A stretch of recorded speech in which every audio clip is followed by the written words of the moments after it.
Yeah, hello, Chato. How's it going? How's it going? Is your boy Twink Tanner Man back again for another gracious stream of all you lovelies out there. And today we will going to be doing the Limbus Company Arknight collab event story. So I can't wait to dive into it. Last night we did summons. I got pretty lucky for the most part. I mean, I had to try a little bit, but it wasn't too bad. I know some others kind of had a little bit rougher time. We know who. R.I.P. But yeah. Hopefully everybody else that has summoned on the banner got pretty lucky. I'm gonna put the game on real quick, but I will be right back. And this is kind of some unfortunate timing, but something came up real quick. So I'm gonna put the game on real quick, and then I'll just be quick BRB, just quick BRB. I'm gonna do that, and then let me do that. All right, quick BRB.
All right, sorry about that, chat. I kind of have a sore throat today, so I had a kettle on. It making me some hot water for some tea to try to help my throat, and it just it just finished as soon as we started. So, anyways, so yeah, we're gonna be doing an event. I guess I can blitz through the dailies real quick, just to get most of them done.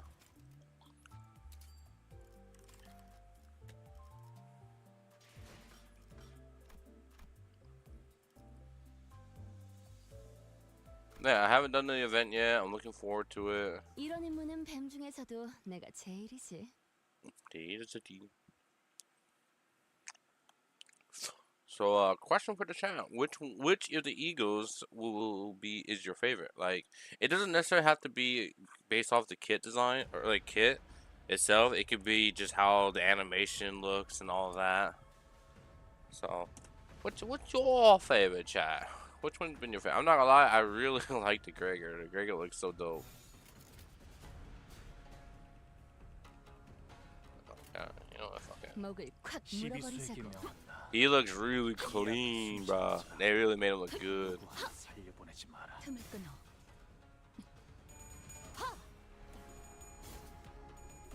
I don't know if this I know usually they don't make these new events voice anymore until like later when it comes back. But since this is a collab event, I don't know if it is gonna come back. So I don't know if they're gonna do voices or not. So we'll see.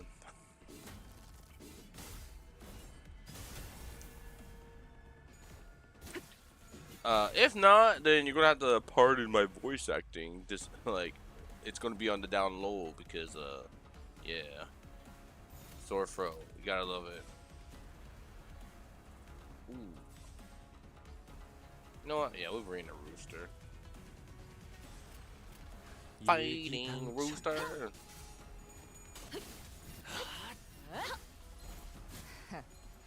아직 죽지 마라. 토끼, 저 해충들을 도려내라. 이 거리면 충분해. 너한텐 조금 멀겠지만. 이건 예상 못해. 깔끔하게 물어보는 것에 견뎠어. 네 목숨은 아직 따로 쓸 곳이 있다. 적을 물어뜯고 너의 쓸모를 보여라. I just like how like with Faustus' counter, I literally use that over skill 1 almost all the time. It's just that good of a counter. Some Tyler. 그쪽 방향이 아닐 텐데.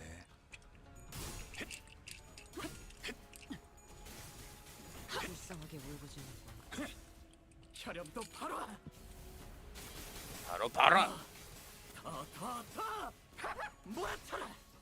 Man, he's going crazy.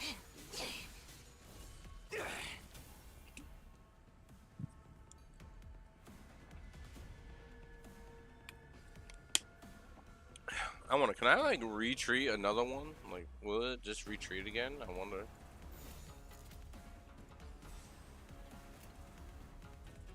일기당천. I don't know how many times I can use this retreat order. I mean, I'm sure it probably says in the kit, but chat, I'm a Dragon Ball fan. I don't read.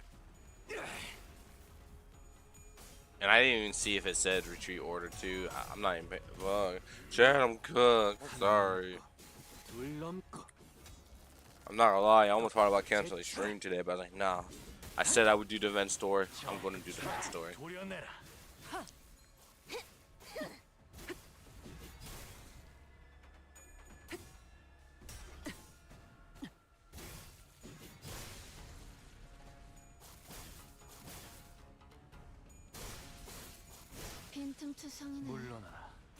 네 목숨은 아직 따로 쓸 곳이 있다. 적을 물어뜯고 너의 Oh 쓸모를 yeah, you can. Okay. Ryushu return. That's dope.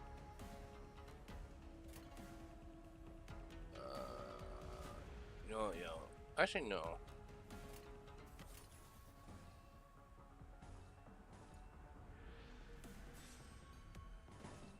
Keep your stacks up.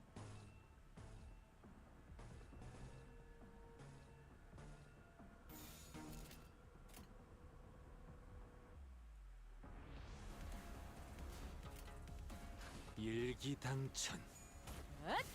자, 숨통 끊기. Wait, why did she do that? Oh, is it like if she just has stacks up, she just does her skill 3? Is that how that works?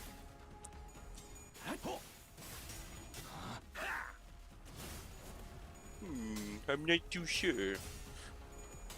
I'm not gonna lie, it's kind of hard to think.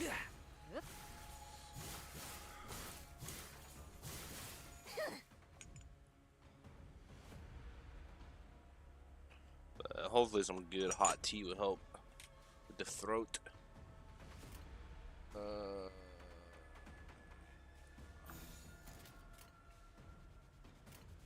날개를 펼치고 Go, my Heishu pack. Massacre them all. 가치 없군. 죽어. 헛! 아직 죽지 마라. 이 거리면 충분해. 너한텐. How does tea servers manage to like? I mean, I can pour my tea without spilling, but then it's like when I lift the pot back up, it always spills a little bit. I don't know how they do it. How do they do it? They're so good. Must be a skill diff. Chat, I'm gonna train to be the best tea server.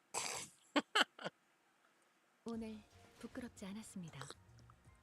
의를 바로 세우는 데 일조하였으니 내일은 더 떳떳이 살아갈 수 있겠군요.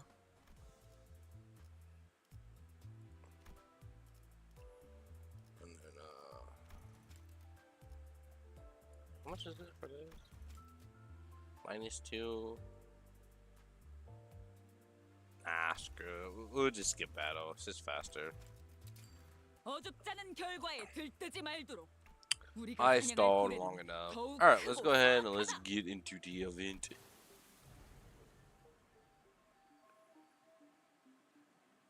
Event bonus unit. I haven't got her yet because, well, I haven't done the event yet. Alright, I'm looking forward to this. What's this? Oh, there's a normal and there's a hard.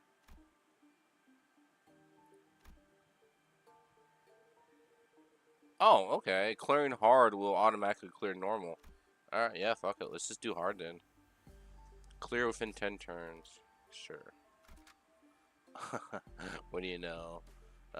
Only the units that has, the eagles. Wait.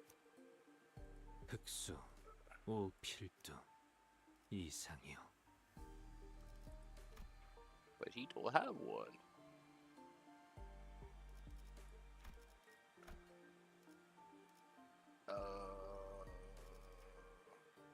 I mean, I guess I could try to fill bullet strap potentially.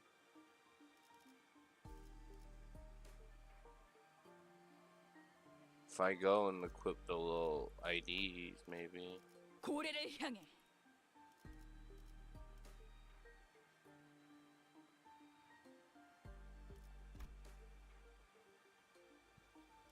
Okay, slight delay.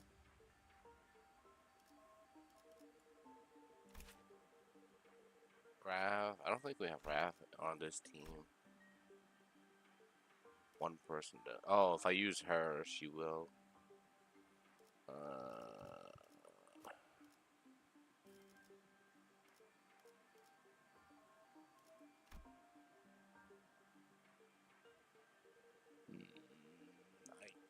Yeah.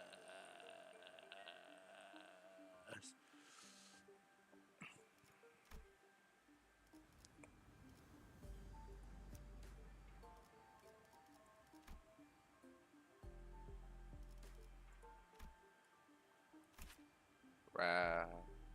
Okay, so yeah, we're gonna probably want that ish then.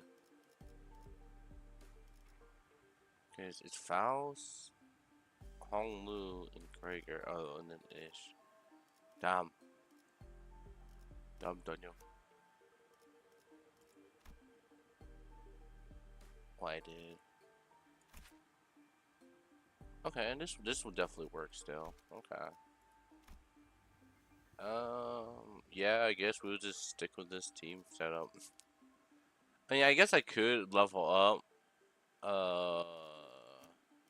this-ish, the family hierarch-ish, but, well...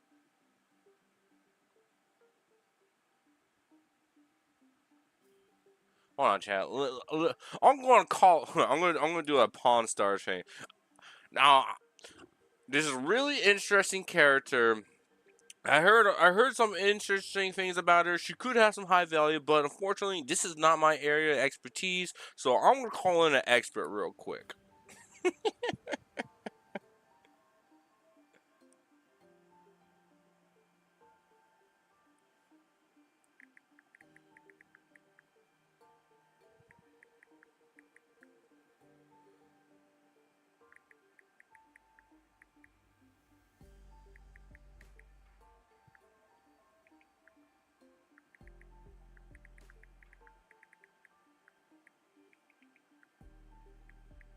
Let me see.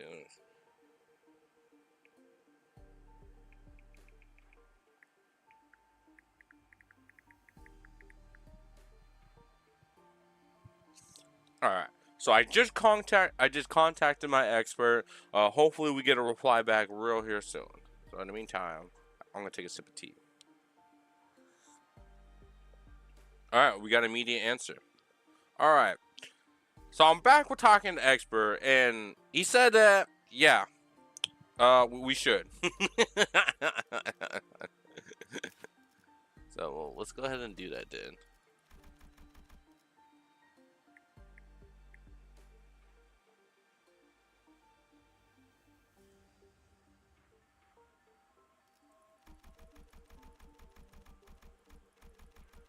All right, the best I can do is 40. Nope, I lied. I'll do 45. Of the tier 4 tickets. But I'll do 15 of the gold. 16, 17, 18, 19, 20.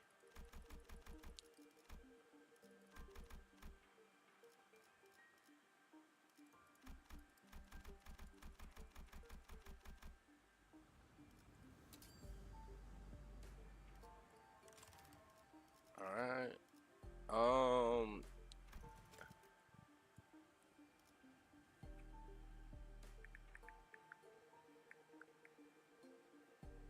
What about Uptide 4? What does he have to say about Uptide 4? Oh, well, this is not even 4. I gotta make this 3 at the very least. 제목 한번 쳐보러 난양우에 모이셨군요.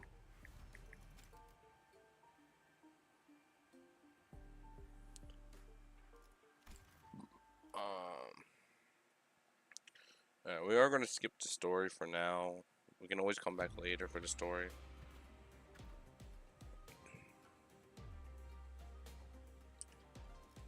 Oh no, that's our boy Wei Sang.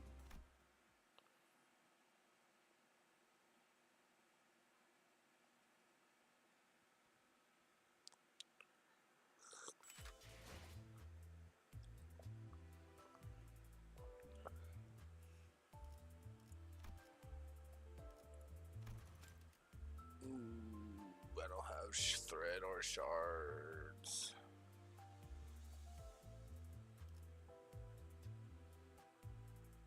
I have the ish shards, but I don't have the thread.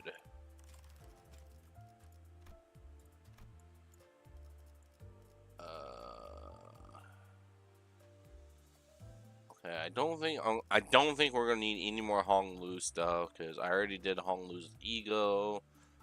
His ID's built up. I think we should be fine on Hong Lu. So what I'm gonna do is I'm gonna do 47 Hong Lu's, and I'm just gonna use them all. Because even if I go to the dispensary real quick, let's see, any Hong Lu's? Nope, nothing there. Just those that don't matter. Event, no, just Marisol. That's Rodion, which I can't even get that anyways, so it don't matter.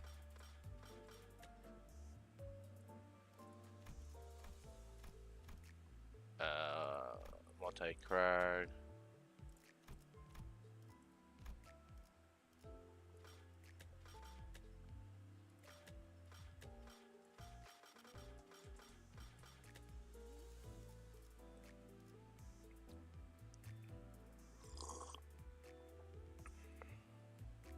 Alright, so yeah, so we should be good to use Hong Lu because we don't have anything else, and I doubt they're gonna release any more Hong Lu anytime soon.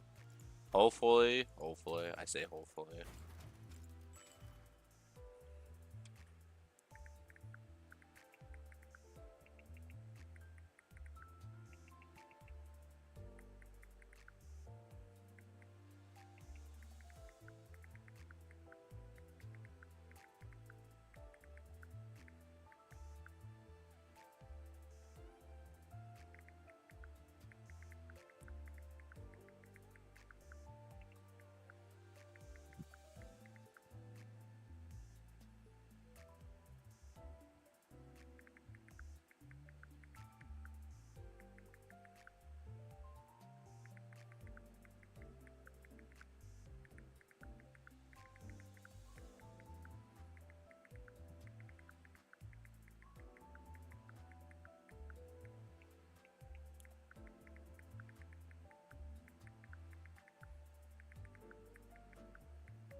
Alright, chat. Sorry, that took a little bit longer than I expected, but we are here now.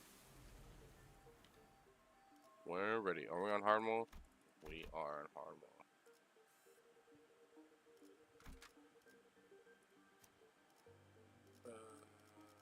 Boom. Alright, let me read what she does again, because I'm not gonna lie, I kind of forgot what she does. Your target has 5 plus negative effect, clash power plus 1, clash power plus 1 for every 3 rupture on target, max 2, clash win, gain 3 points, 2 points count, inflict 1 rupture, inflict 2 rupture, gain 1 offense turn.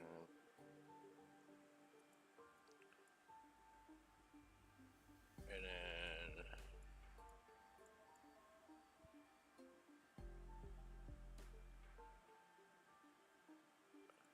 clash will gain 5 points at game end. Number of times this unit spent in retreat or as a backup unit. Oh.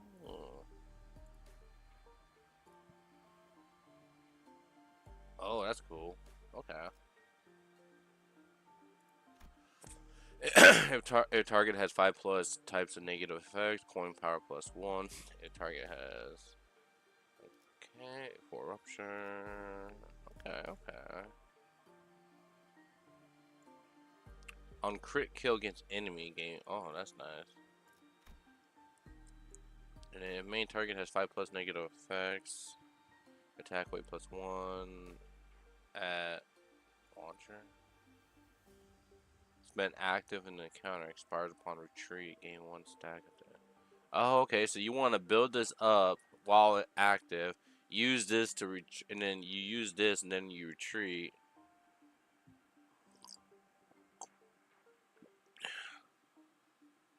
Gain 1 stack at the end. Oh, wait, so you want to... I guess you want her active and then you retreat and then when you come back you use this? That's what I'm guessing.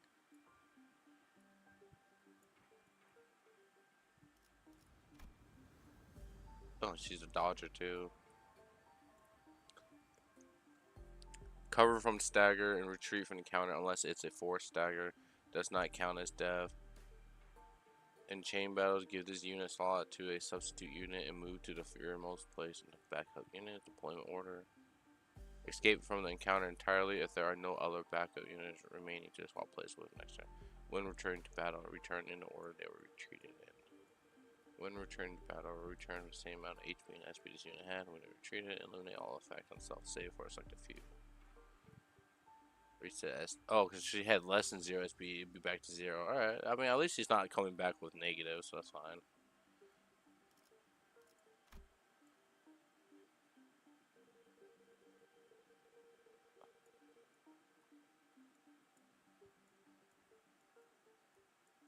Wow. Okay. Yeah, we do that. Okay, with her though, she don't. Okay, we don't have any Wrath skills, so we can't use Gregor's ego, unfortunately. So that being said, probably use this one. Yeah, we'll just use that one. Yeah.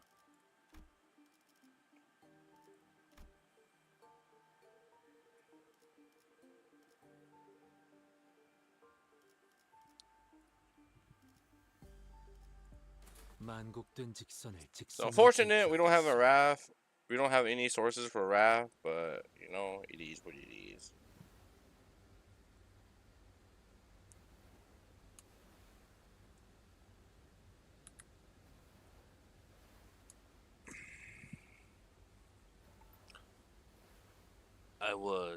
Oh, this is gonna be a lot of reading. Exploring the Lobotomy Corporation branch when my consciousness sinks into the depths. A sense of cognition, itself a concept without form, floats into the shadow of an ever-widening river, swept up in its currents near nowhere. When we ran into abnormality, but Basade told us that Hong Yong's Lobotomy Corp branch should be free of any abnormalities that abnormality, which had appeared out of nowhere, was more otherworldly than any we have encountered so far in our journey, and deep blue. It was fathomlessly blue, and seemed to have a pull that endlessly drew us into itself. Just as I was about to recall this abnormality, uh, a myriad of sceneries and a flood of incalculable thoughts crashed into my mind like wild waves before ebbing away from its shores. I was already lost and adrift somewhere within my own conscience when I realized this. Just how long has I been adrift? The sensation of my own conscience floating away is quite the unfamiliar one. I floated about in that strange state for a while. An unfamiliar voice seizes my aimlessly drifting consciousness. Are you Dante? Yeah. The fog of my vision clears as the voices break through the waves, and a concerned expression comes into view.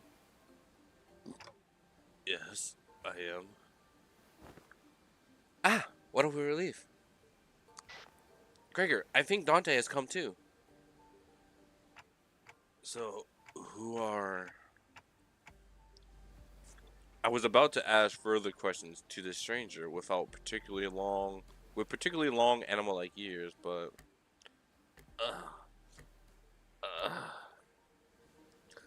I felt the drowsiness coursing back with the terrifying memories of the dream, rendering me unable to speak. I have to get a hold of myself. After an intermediate amount of time had passed, I barely managed to wake myself from a slumber to get a grasp of my surroundings, only to find myself surrounded by more unfamiliarities. There was that stranger from earlier, sitting atop a rock and silently taking in the sights. A young girl who probably saved my life. Wait, so were those animal ears, after all? Okay, that's not important right now. I have to prioritize figuring out just where in the world I end up in. So, we're standing by the Ibrium coastline? How are you feeling? A little out of it, but I'm okay otherwise. Ibera, huh?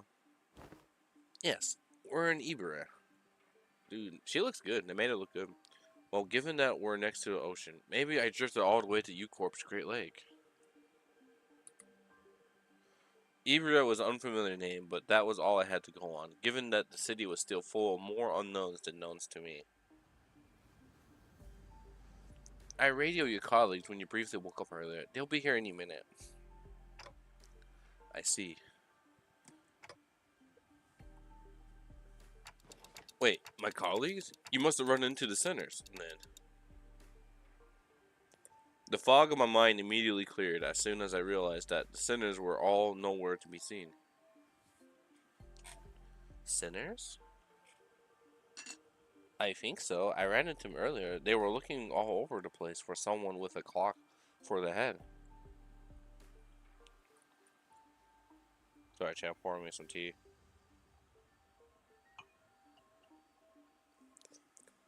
So this clock head does come in handy. Wait.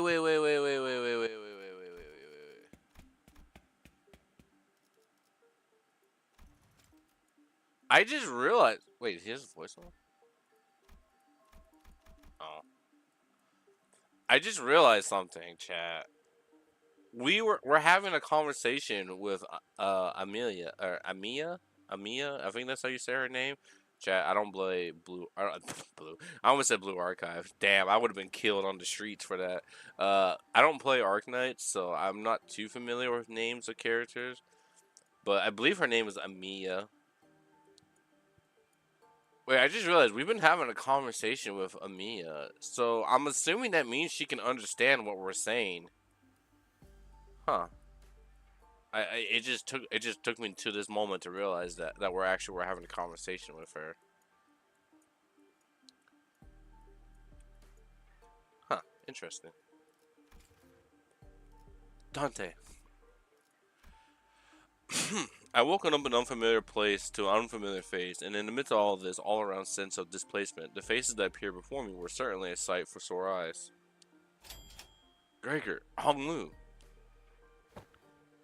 Miss Rabbit here told me she found you unconscious by the ocean, and whew, I came as fast as I could, and oh boy, I was worried that something bad might have happened. Glad to see you're doing fine. Were you lost at sea? I don't know. Well, I do think I'm fine, though. I guess not having any way to drink water is finally come in handy. You should go get that checked out just in case. Wait, your head's waterproof, right? Gregor takes a moment to steady his breathing, then mutters a casual quip as he lights a cigarette. Well, he doesn't seem that concerned. Maybe we're not actually in that much danger. So, what happened? Where are we? Do you remember entering the lobotomy core branch Shinchan told us about? Yeah. Yeah, we ran into a new abnormality and got stuck into it before we even had a chance to do anything. Man, I really thought that was it for us. Especially when you get stuck in there too, manager bud. But when we came to, despite waking up with our faces down in some ditch, we were all fine without a scratch. Though, there was quite the mess when we realized that you gone missing.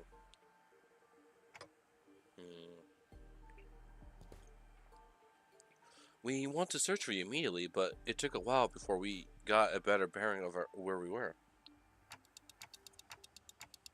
Ah, so we're not at U Corp's Great Lake. Some of us consider that to be a distinct possibility, but it's unlikely. Isma was really certain that we were not in District 21.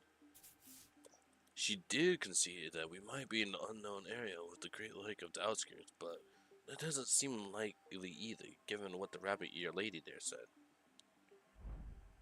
The outskirts region of the Great Lake? I met all kinds of people from over Terra, but I never met anyone who referred to the Iberian Sea that way. Terra? Iberia? As I found myself puzzled by these unfamiliar terms, a very obvious question suddenly struck me. Speaking of which, who are you? Huh? Really? You fellas haven't introduced yourselves to each other yet? It's just that it's all just a lot to take in. It's understandable. You did just wake up from a pretty harrowing experience. She is... actually, would you like to do the honors yourself? I'm Amia, the leader of Rhode Island. Please just call me Amia. I'm Dante, manager at Limbus Company. I know I'm late, but thanks for saving my pay. No, Dante, stop losing aura. It's a pretty big corporation, but Gregor trails off ominously and scratches his head before continuing with some mild trepidation. This young lady with the rabbit ears doesn't know what the head is at all. As far as I know, there aren't any organizations in Terra with the same characteristics as the one Mr. Gregor explained. At least, not with a name like the Head. Pardon me. Also, sorry, it's Rhode Island, not Rodeo. Sorry, Gregor's kind of bad with names. So, what you're saying is that we're not in the city anymore. It'd be weird for any higher up at this huge corporation to know less about the Head than we do, let alone be completely clueless about it. Well, maybe we tumble into a previously undiscovered zone of the outskirts or the ruins. Probably. Or maybe we really found ourselves in a completely different world.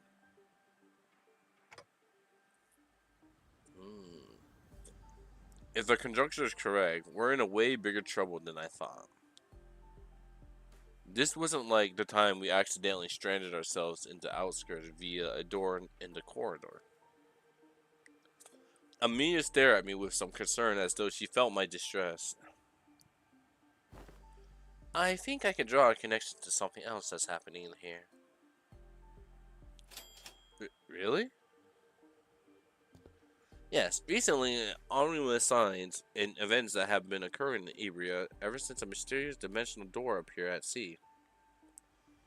And it's been said that this dimensional door is connected to something very, very distant, to something that we never observed before. So, seems reasonable to theorize that the dimensional door is how we managed to cross over to this world.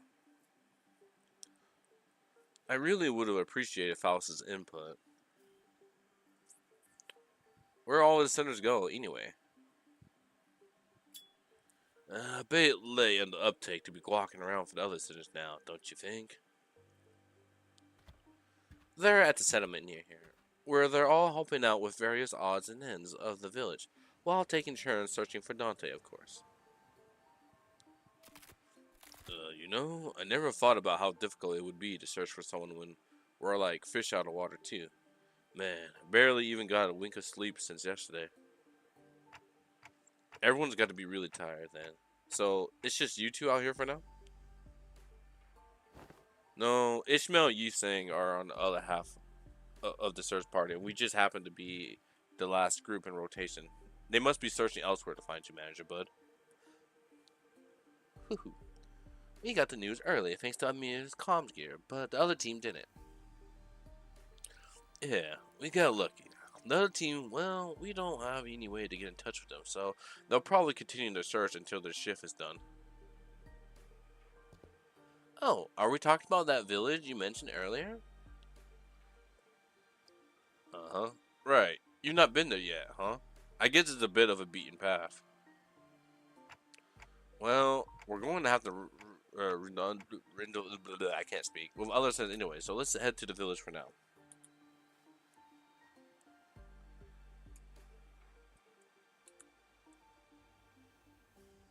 Something seemed to pique Amia's interest as she fell into I can't speak, chat. I would like to accompany you there. Sure, I don't see why not. You helped us find Manager Bud, and more importantly, you seem to know a lot more about this place.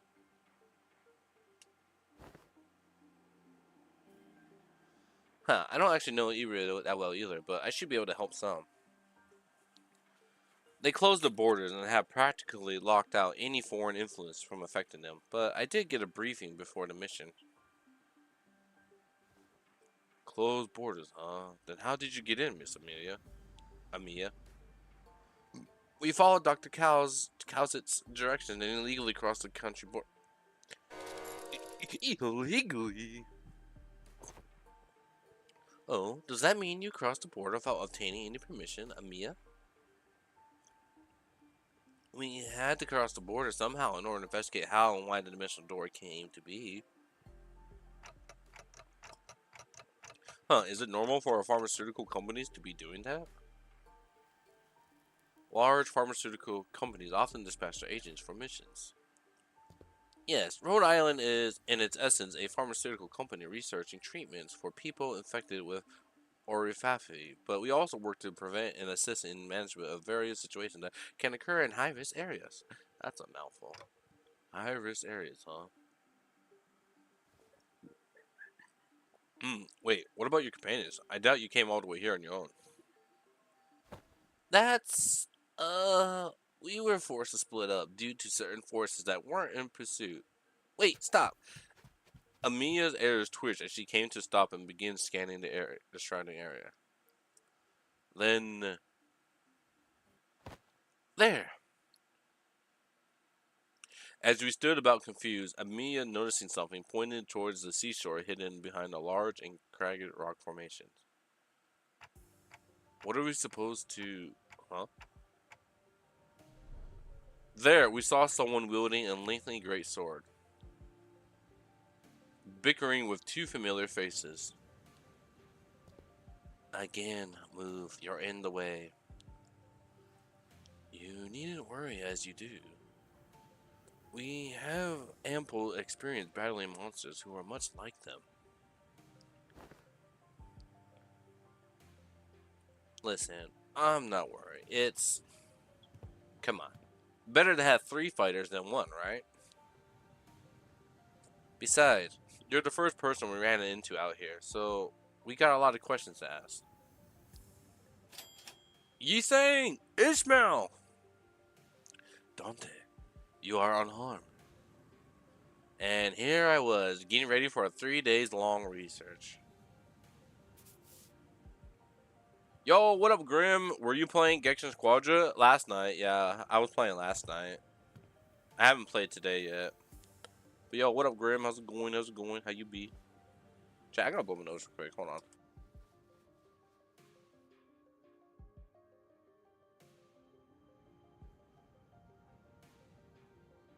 But yeah, how you like? Are you playing Squadra? Do you like it? Sorry, these are organisms. They're sea terrors to be specific. The less so specific.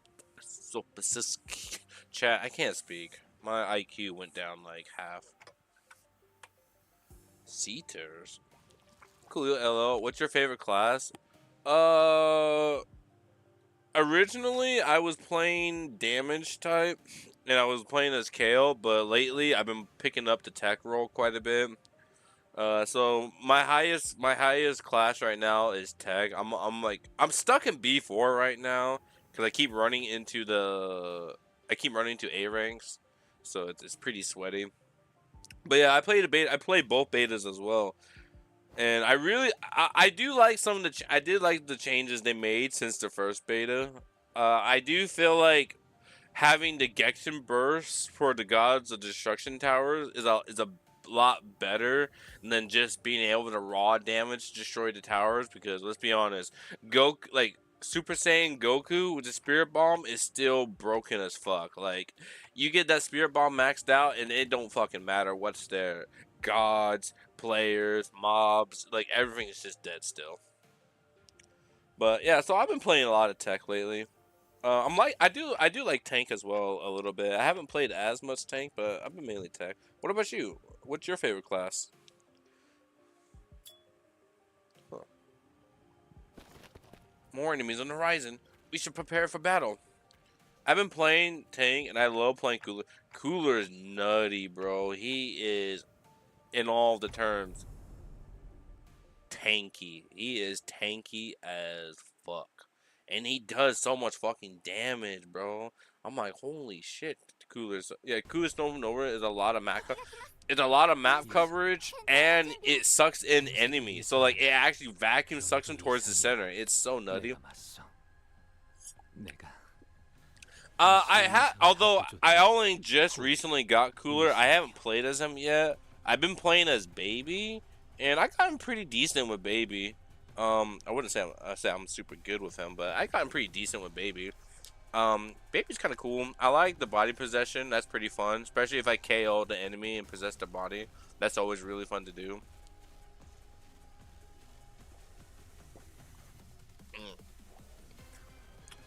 But that new Super Saiyan 3 Goku is nutty.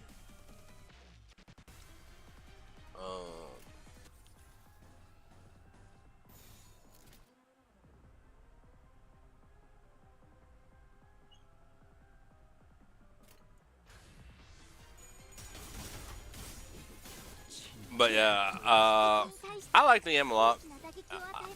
Dude, I'm so sad though, because like, I tried binding my account, and I accidentally, because a while back I was trying to make a Bondi account and Bondi for Dokkan, and Bondi was giving me the biggest trouble, so I ended up binding it with 2 different accounts, trying to like get it to work. And I went to bind my Bondi to my Squadra. I accidentally binded the wrong account, so I don't have the beta frame. So now it looks like I'm a new player, not a beta player. I'm like, that fucking sucks, bro. I'm like, that shit fucking sucks.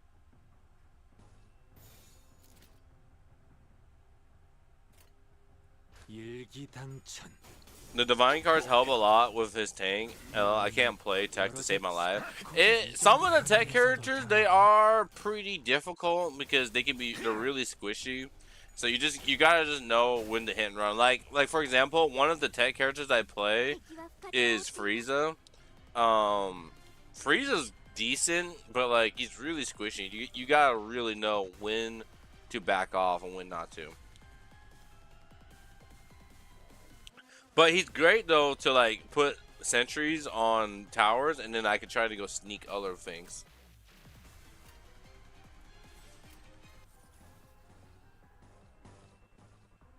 Oh wait, no, actually.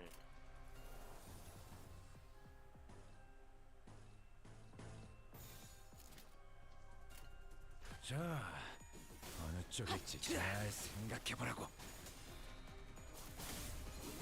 깔끔하게 물었군. 넌 Let's see. I always have issues with Mondai. They have the most difficult side to deal with. I honestly wish Hit was DPS. Bro, Hit in the right hands, Hit can low key be like a DPS. He's so fucking annoying, bro. I tried using him recently, and he's just so fucking annoying. I'm like, bro, you're pissing me off. I hate how like he's so hard. Like unironically enough, he's so hard to hit, and so like I end up always getting blindsided with the vital blow, getting staggered and stuff. It's like, bro. 저 해충들을 도려내라. 그쪽 방향이 아닐 텐데. 사형. But he is squishy though. If you do manage to catch him, he can die pretty fast.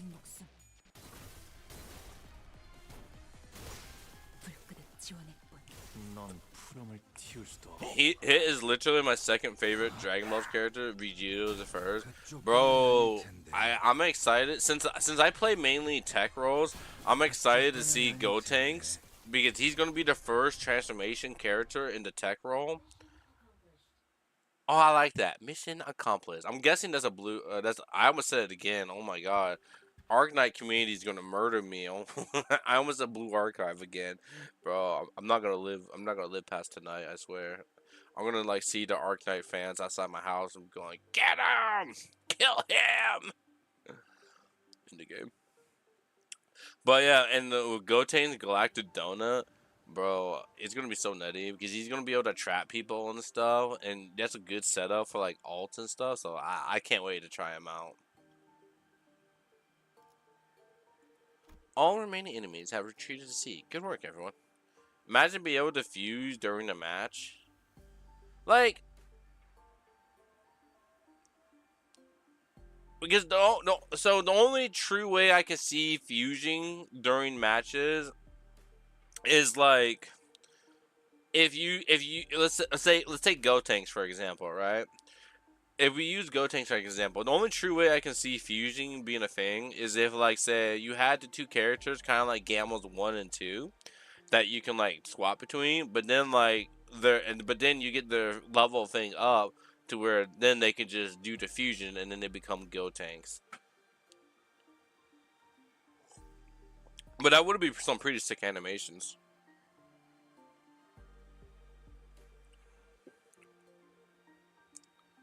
Alright. All remaining enemies have retreated to the sea. Good work, everyone. Phew. Didn't think I have to deal with anything remotely like this outside the Great Lake. You can say that again.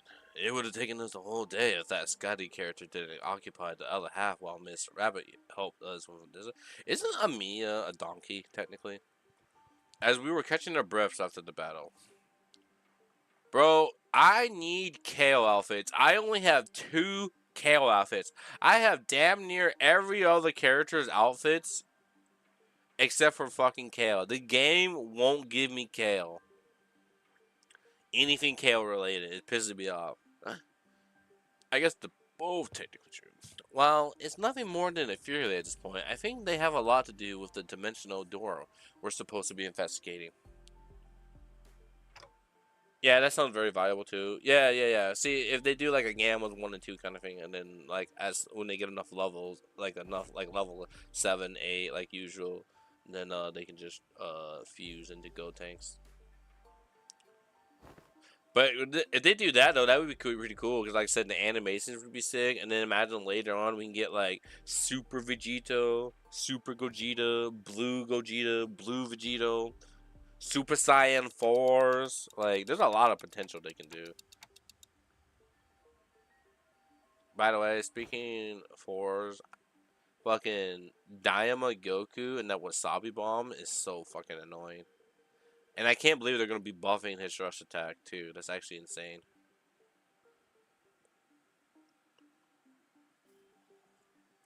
Her explanation reminded me of the Blue Boy in Sinclair's past, but I didn't quite feel the uncanniness to it. She can read me like kind of like how Virtuous can, I guess. Well, I don't think it's a bad thing.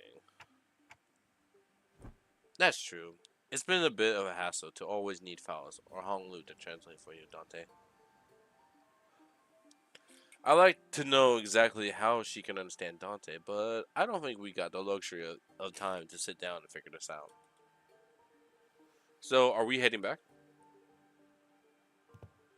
Sounds like a plan. It's not like we know anywhere else to go, right? Oh, and Miss Rabbit here will be tagging along too. She said she'd help us find our way back. I'm glad to be working with you two. Also, Miss Ishmael, Mr. Honglu, took the words right out of my mouth. You already helped us plenty, and you clearly know a lot more about this place than we do. Kale is difficult to me. I have run into some OP Krillin. Krillin is still nutty, considering that like most of his skills blinds you. And you can, and once level up to max, they do insane damage. Krillin can be really fucking nutty. He's still one of the more annoying tech characters for me for sure. Kale is a menace. Kale in the right hands, Kale is actually a menace. Like I never realized how bad Kale was until I started playing against her more often, and I realized, oh my gosh, she is like her skill 1 with skill 3 maxed out could like almost do more damage than some characters' ults. That's actually just insane. I look away from Scotty's inquisitive eyes, which were quite solely fixed on my head. The coasts of Ibria are hardly good place. I noticed Kale can't really face tank unless she transforms. No, yeah. See, with Kale, you want to play back. You want to play range with Kale. And then when you transform, that's when you go Oonga Boonga in their faces and fuck shit up. But like Kale, for the most part, you kind of you want to do a lot of sniping, pretty much.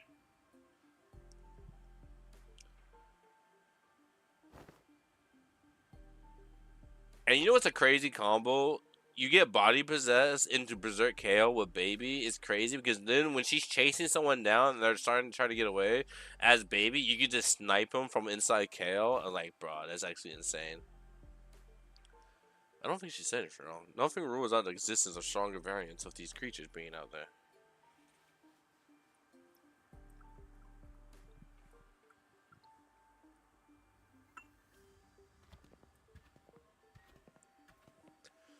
Something about his presence communicated that I probably shouldn't pry, so I quietly quickened my pace as we walked towards the village. Damn it, I spilled some tea. Chat. Fuck. Of course, I would wake up today with like a stuffy nose and slight sore throat. 이걸로. 마지막까지 알뜰히 사용하시는 것 같으니 미련은 없겠다만. Yeah, by the way, chat, prepare for a lot of reading.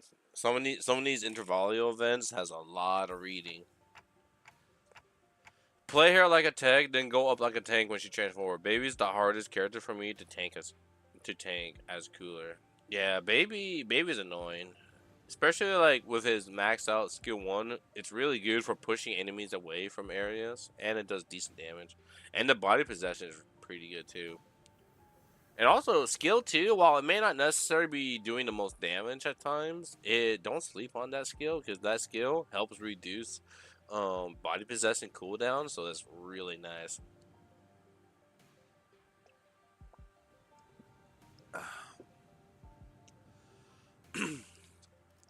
This hardly looks like a village. It's more like a ruins of one, isn't it? It doesn't seem like they've done any proper upkeep to the place. Not in a while, at least. They're really here, living together. The strange building tells the stories of former prosperity from a bygone era. Yo, bygone days? Our steps leave no footprints on the wet, muddy ground. On it, I see a rotting sign marked with the name Faro Murito. I don't know if that's an Arknight reference. Everywhere I look in this village, I see evidence of long, silent abandonment. We don't see these kinds of abandoned-looking ruins often in the city either. Oh yeah, there's always someone or something out there waiting to capitalize on that free real estate, be it a syndicate or corporation, and fix it up. Better than this, at least. So, where are the sinners? Ah, there's a clearing down there where we were entrapped between a twain of great ships, narrowing winds against our sail. Oh. And that is when young Ishmael, boom, her command most resonant. Say no more. Fucking Dawn. I didn't even have to try to search for them. That unmistakably sonorous and familiar voice echoing triumphantly between empty buildings. That's Don Quixote's voice when she's sharing her adventurous tales. There she was, standing atop a low podium like an actor on stage, regaling a group of people in rags with tales of our adventures like a traveling thespian. Answers, ye dogs! Oarsmen! 'Tis the moment! I, Ishmael, the first made vessel of Mephistopheles, shall never get... Stop! Hold on. What do you think you're doing? No, young Ishmael, I had my mouth. I was just want to go there with the most fantastic tale of the adventures of the great... Verily, there has returned with manager Esquire safely in tow. What? They found Clockhead? A burning clock for a head? When I was a child, I heard a story about a legendary scarcus with a flaming head. Why would someone like that visit a humble village? I'm probably gonna get on Squadra. I haven't been able to play for a week or so. Oh, hell yeah, man. I wish you the best of luck in the games, bro. And, I don't know if you can send me a friend invite when I'm offline, but if you can send me a friend invite while I'm offline, oh, pardon me, then feel free to add me up, and then if I play later tonight, I can join you if you're on, or just whenever. They're two very nice people who helped us find Dante. But yeah, I wish you the best of luck on your matches. Hopefully they be victorious. Eh? With us. We believe that the dimensional door, which we at Rhode Islands are investigating, has something to do with you, with why you suddenly woke up in Iberia. As Amelia was bringing the sinners up to speed. Ah. The villagers who were staring at us curiously approached us. Did our conversation manage to convince them that we're not a threat? I sure hope so. Ah, you are friends of our saviors. Saviors? Not if they place me against high tier people. LOL. Yeah, no, trust me. I completely understand that fully. It's a fuck. We getting out of the mud for sure. They're referring only to Faust and Otis. Faust gave me a light nod when we made eye contact, but I could tell that her lips were drawing a very, very subtle, smiling arc. Yeah, she would. So, I'm guessing something did happen. They were quite mistrustful upon our initial arrival. What business do outsiders have here?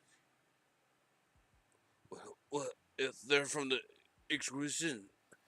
Oh, oh no, what do we do? After all we went through to get here.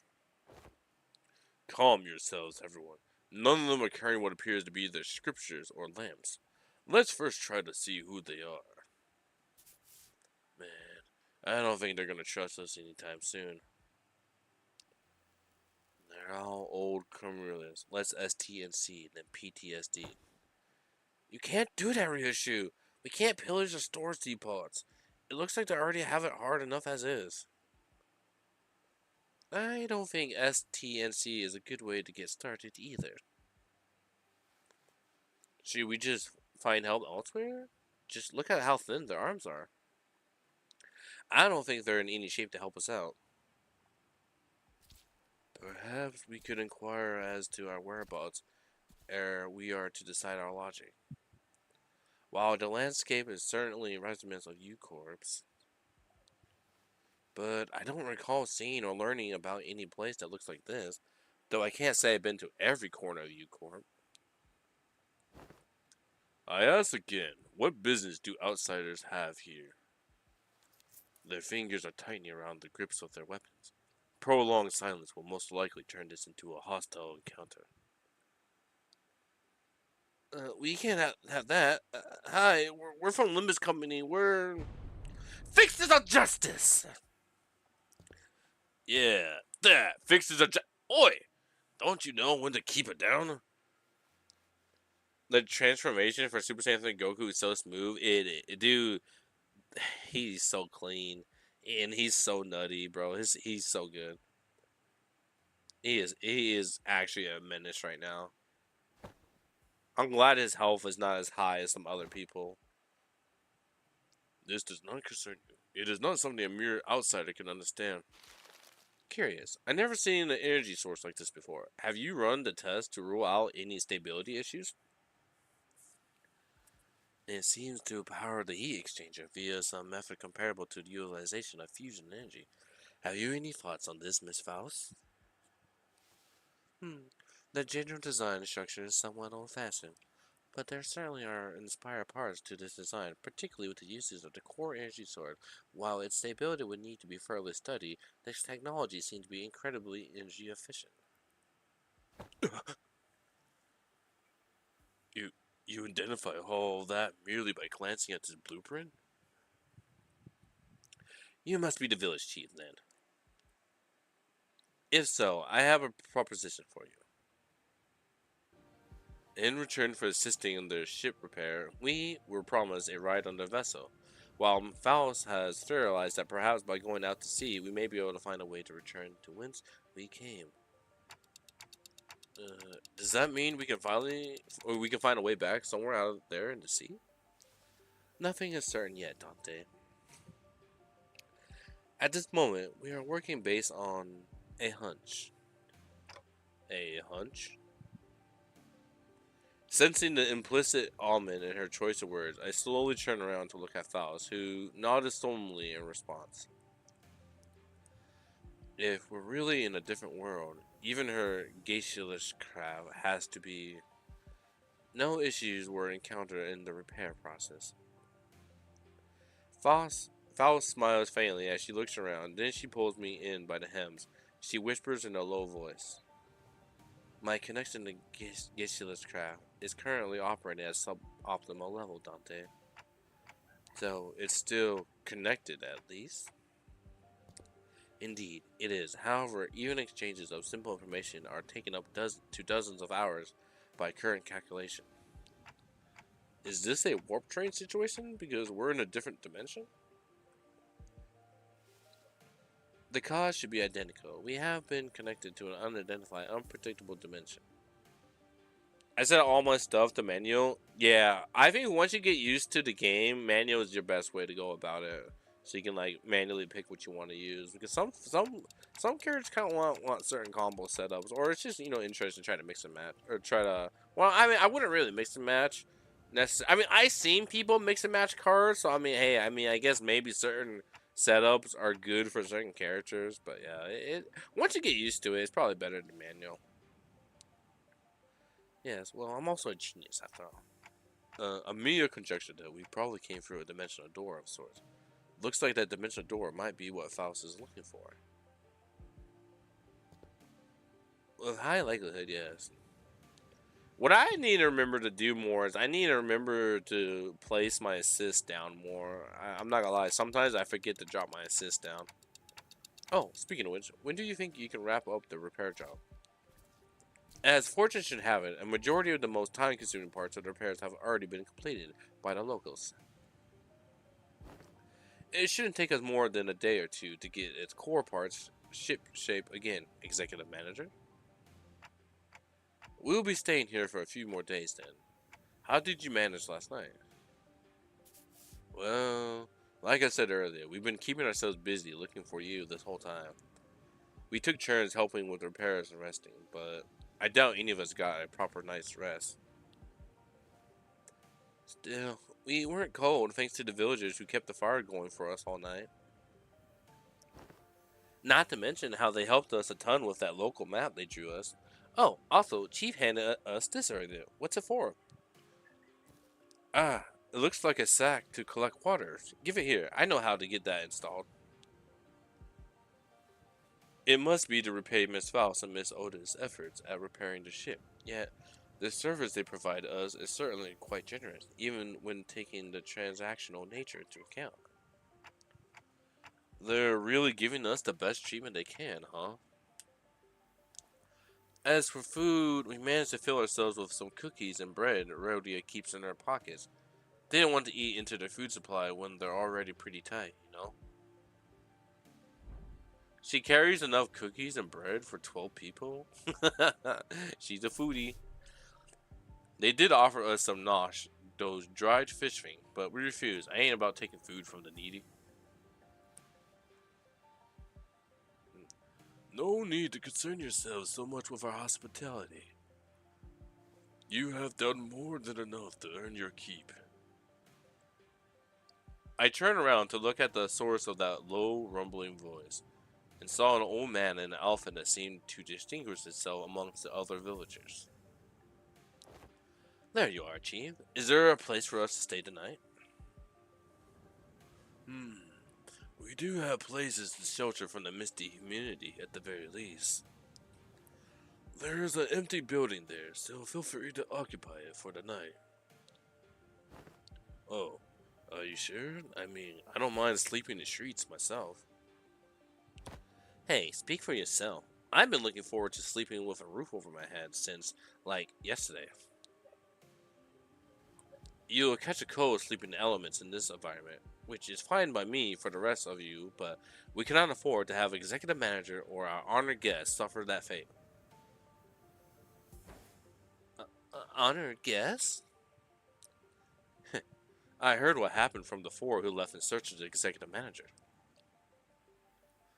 First, I would like to begin by imparting my infinite gratitude to you for finding and rescuing the executive manager. The glazing, W. Otis. I hear that you are the leader of a pharmaceutical company. This acquaintance shall certainly come in handy. In case our stay becomes significantly prolonged. I'm just surprised by our boldness to say something so materialistic when they're standing right there. Can I stay in your village too, Chief? The villager chief took a brief glance at the helms by her right wrist, then nodded. Welcome to Farlo Muruto. You are welcome to stay for as long as you want. And please, do let me know if you find yourselves without food.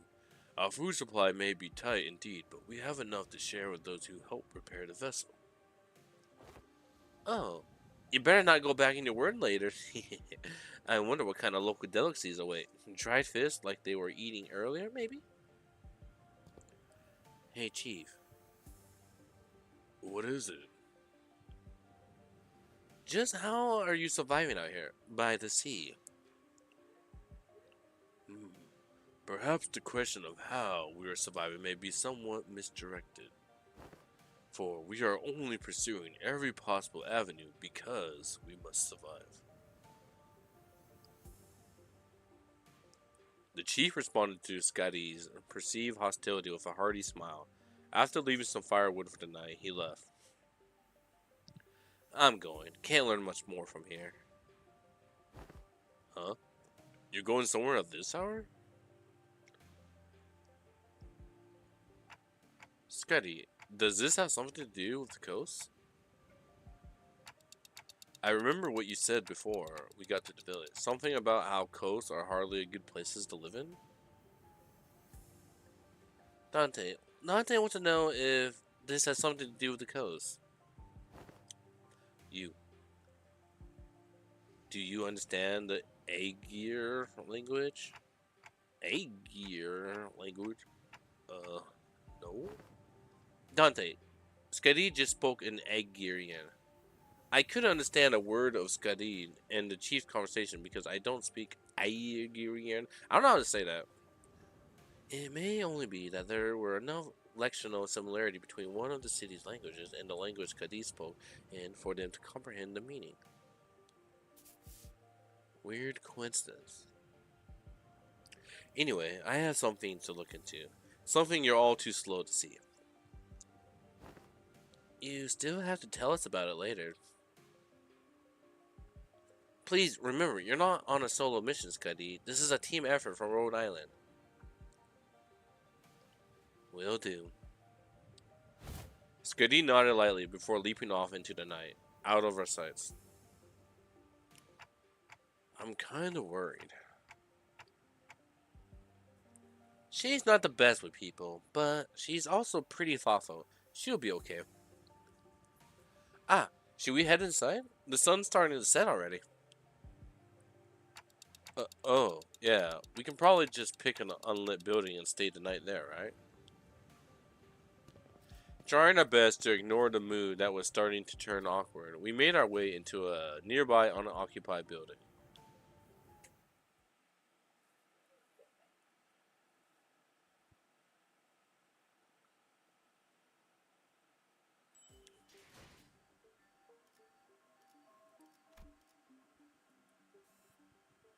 How many stages is there?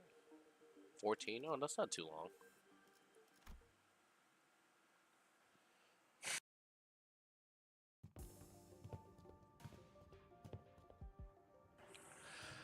We walked past a few narrow buildings and remnants of narrow buildings before we came across a hall large enough to house all 15 or so of us.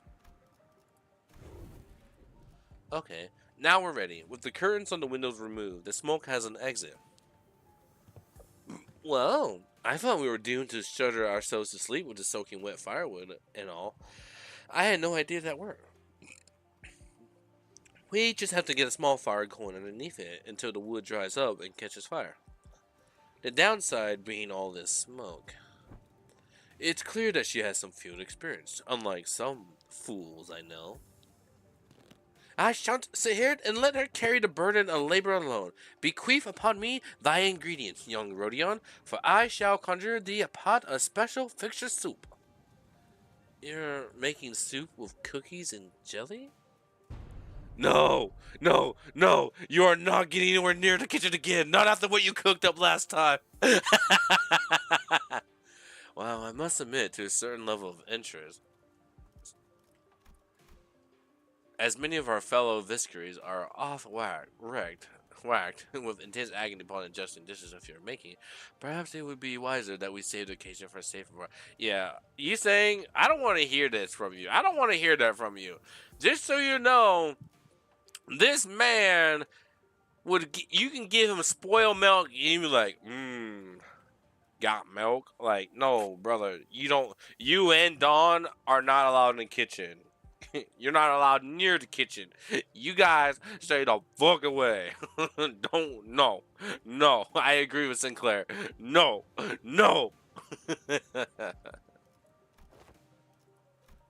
Right. Don't you remember? We agreed to leave cooking to Mara or Odie if we're ever in a situation like this. Remember? Yo, Marisol? I bet Marisol could cook a mean meal. Did we? See, I think it's become sort of an unspoken rule after everything that's happened. Remember back during last year's cooking contest at K-Corp? They were the only two people who managed to get remotely positive reviews. Oh, does that mean we'll get to try Oda's cooking once again? Denied. We still have plenty of high-calorie foods like cookies and jellies here. I find no reason to do something so inefficient. I'm glad to see that everyone's still energetic given the circumstances. It can't be easy to suddenly wake up in an unfamiliar environment. I gotta sneeze.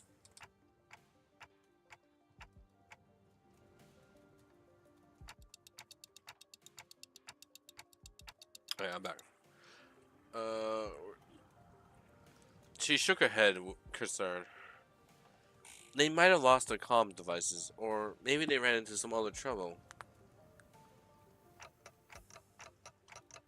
Could they be in danger? I don't know, but I'm sure they're okay. The Dr. Kryzet, and they're both more capable enough to look after themselves. Long has this curiosity lingered me. Let's allow me to inquire. corporations, by their nature, organized in pursuit of profit. Yet the activities of your corporate, those are charity organizations, as opposed to the pharmaceutical company. Is there odd that might explicit the security? Oh shit! Come on, chat.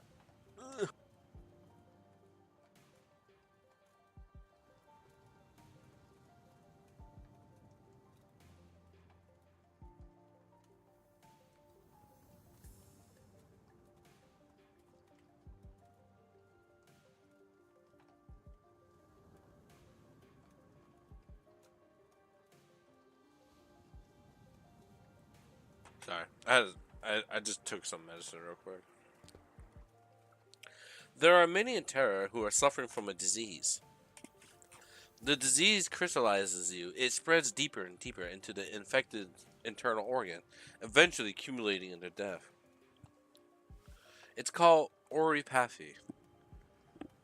Amia showed me the back of her right hand, dotted by what appears to be obsidian crystallization. It appearance remind me of the biotreatments from the back streets, but there was something more to it, something more restless, more sinister. It's a terrible, painful disease, but there haven't been any recorded cases of full recovery. But there's an even worse problem. Pray tell, what could possibly be worse than an incurable deadly disease? While it varies region by region, discrimination against the infected is widespread across Terra. Those who suffer from it must face unfair treatment. Oh, that's Yisei, my bad. Yisei begin with a dark expression. Some are quarantined in places with terrible, inhuman conditions, and there have been massacres too. I don't mean to be callous, but this is oripathy highly contagious? No, there have not been any recorded cases of infection by contact as long as the subjects are alive.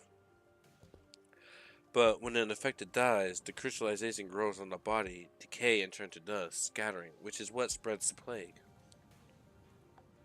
Then, burrowing environments like active battlefields where casualties are to be expected, staying within close proximity of the infected in daily life seems to pose hardly any risk.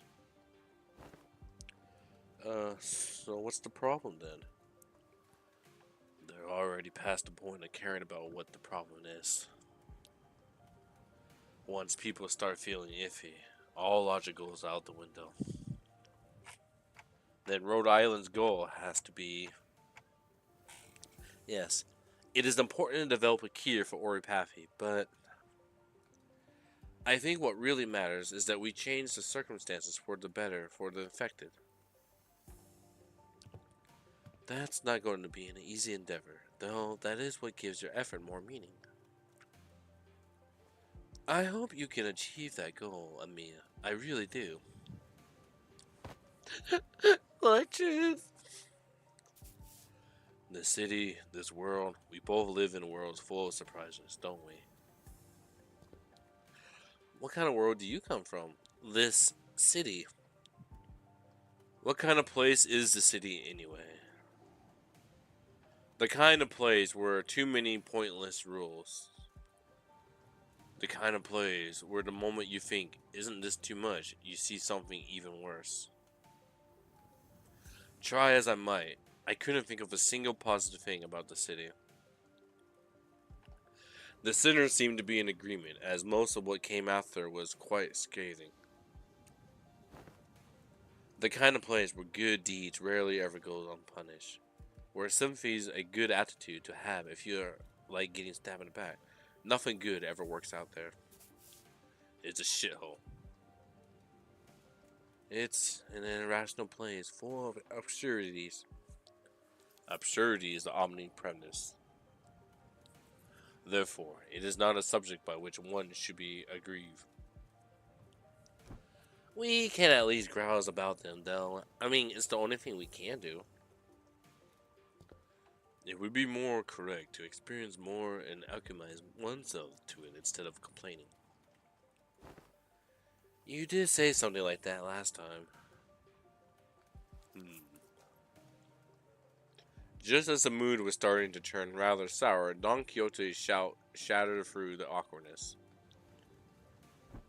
Verily, nary a day go to by untarnished by villains and their fellow deeds. Yet, worry thee not, for where evil rises, so doth fixers our justice to... Don Quixote jumped from her seat and passionately shook her fist, which was followed by a heavy crack and the sound of a small pebbles tumbling down. Don Quixote? Watch out! What? Eh? And from behind the wall, she accidentally broke down. A unfamiliar vestiges of a villager appeared and stared back at Don Quixote. It appeared that she was eating something out of a can while reading a book. Ooh. How fares thou? Fares thy foot? You gotta apologize first. Last seemed a tad too hyper today. Apologies. I hardly expected the wall to crumble with such ease. Art thou unhurt? Any injuries? Two? Two? Pray tell, to what? Forget the apology. I just want to know what happens next. The fixers of justice rose up to... do what? Oh! Oh! Hast thou come to hear the tales of the fixers? I don't know about coming to us, given how Miss Don Quixote was the one who punched the wall down. Ahem. Oh, is it too late an hour? I don't mind waiting until the morning if you want to sleep. Oh no, you got her going. She ain't stopping now. Nay, not at all. 'Tis quite an early hour for tales. In fact, pray thee, sit thyself here. You ungovernable fool. Calm down. We don't even know who she is. And don't you forget to share those fixture tales over there in the corner to not disturb our sleep. Thou makes a request most untenable. These tales deserve to be announced to the world with great gusto from the center. Yeah, that's the best way to hear those kinds of stories, but we should probably introduce ourselves to each other first. Name's Mayors. I'm... how should I put this? Ah, did you meet the village chief earlier during the day? He's my Gramps. Oh, that nice guy? So you had a granddaughter. Yet I have not seen you once, Miss Mayors, under the sun. Oh my, you're right. I thought the village was completely dried of any young blood. Like Rhodia said, while we didn't see Mayors out there, there wasn't anyone else in the village we could comfortably call young. You're telling me. Gramps was worrying over nothing and told me to stay put inside. Going on and on about the dangers that the outsider pose and everything. It seems that they do not give full faith to their saviors. There are things you cannot share even with whom you trust with your life, though I would like to know why. My, so there are a bunch of other kids who are stuck indoors in this village. No, there isn't anyone around my age in the village at all. If that's the case, I guess I can understand why he'd be overprotective. Anyways, it's our turn. We are... Ah, I'm good. I heard enough to get an idea. You did? Huh? Pray, how dost thou hear us? Via a listening device most secret upon our chamber? Mayors tapped the side of the wall, the part of it that was still standing anyway, and smiled unironically. Bad soundproofing. I can hear pretty much everything. Don Quixote, right? Everything Don Quixote practically sang during the day. Very, I see. I think you could really do with some sense of embarrassment for once. Well, I guess that's good enough for self-introduction, so... Care to regale me with the tales of the fixers who bring justice to the evils of the city?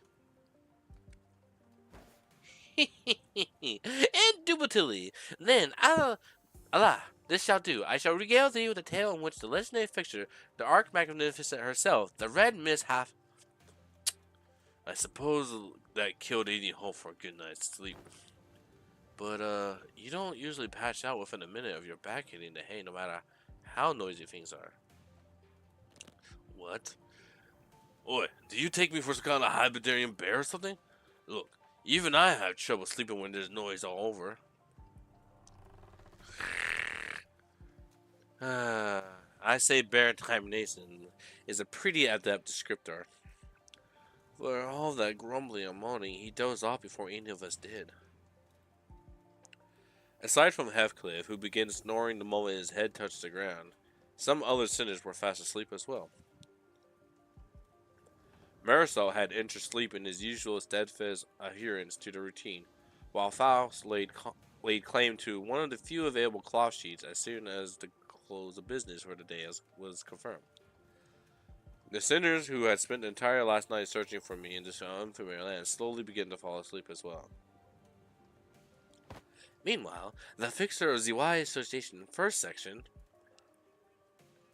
though the night was no longer young, Don Quixote was still vigorously sharing the tales of adventures without even a single sign of fatigue. She's not determined to do this until sunrise, is he? Oh, I guess it's okay since Mayor seemed to be having fun. As I continued to watch the pair with some mild concern, Amelia, not yet asleep, approached me. This city Miss Don Quixote speaks of seems to be teeming with fixtures of justice and exhilarating tales of adventures. Did you actually experience all of them yourselves? No, of course not. Don Quixote's stories are usually those of other famous people. But she's telling it with such vigor that it almost sounds like she was there herself. Well, I guess if you really want to get into it, some of them might be retellings on Don Quixote's personal experiences. Ishmael replied uncertainly, thinking back to the plays we were made to watch back in La Mancha land. Well, I think all the stories, even though they're only partially true, just go to show what a ridiculously place it can be. We wouldn't need fixtures of justice to begin with if we really live in a just world, right? A really good place to live would be quiet and peaceful without someone having to force it. That's true. I gotta blow my nose again, goddamn.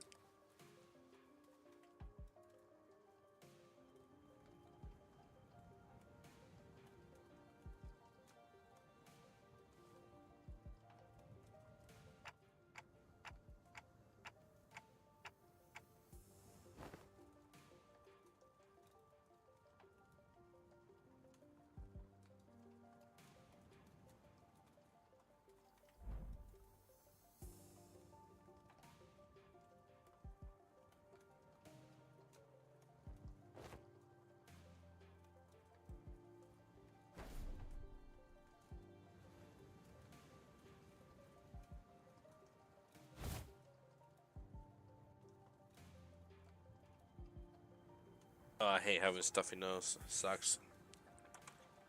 Don Quixote was now retelling the stories of Limbus Company's adventures in Hong Kong, and Otis, who could no longer stand Don Quixote's unintentional alterations of the story, jumped to her feet and shouted, "Damn it! What kind of nonsense are you feeding her? I never said anything like that." Ahem. Verily, a certain aspect of this retelling may have been exaggerated. That's the tales of adventures for you. Things are bound to get a bit dry when a story is told too realistically and as is, right? You know, nothing, not even anything resembling a proper record or a book remained once the profound silence swept through this village. So I always had a craving for these kind of stories. But Iberia doesn't stop Iberians from immigrating, contrary to the tight immigration control. Have you ever thought about leaving this place? It's still a challenge to cross the border, especially since we're going to have to pass through a larger cities that are managed by inquisitions. You don't seem particularly fond of this Inquisitions. Why is that? That's because this village was formed by people who grew tired of living under the Inquisition's rule and fled. Sorry, but what kind of organization is this Inquisition? Sinclair asked, face turning cold upon hearing the word Inquisitions, and that people fled from it. Yikes. Yeah, the Nago on hammer we saw back at Call aren't the kind of memories that are so easily forgotten. According to Dr. Calcite, the Inquisition is what filled the power vacuum once Iberia fell into chaos. That its inquisitors are the rapier and lamp wielding protectors of Iberia's cities from lawlessness. That alone kind of makes them sound like good people, though. Yeah, they are, but there's the Church of the Deep. The Inquisitions will go to whatever lengths to deal with incidents related to the church that worships Seaborns. Faye, an organization that worships those monsters? It seems that cult's fanaticism is a plague wherever we go. I feel like people with all kinds of wrong faiths and beliefs are so common. See, the Seaborns are the ones that mess Iberia up. So, following their logic, apparently, it's okay for them to arrest anyone who seems even remotely connected to them. Are you saying that Iberia is like this because of the Seaborns? Those things from earlier? I guess they were kind of troublesome to deal with, but they didn't seem that strong. Anyways, it's just what I heard from Graham, but the Inquisition executed many innocent people too in their crusade against the Church of the Deep. For those who proclaim to be on the side of justice, they seem quite fond of committing such villainy. It seems like a reasonable policy decision to me, but it must pose a clear danger to the daily lives of civilians. Yeah, I heard I was the only survivor. Everyone in my family died. You must have had to endure such a long period of pain. To be able to say something like that with such a composure.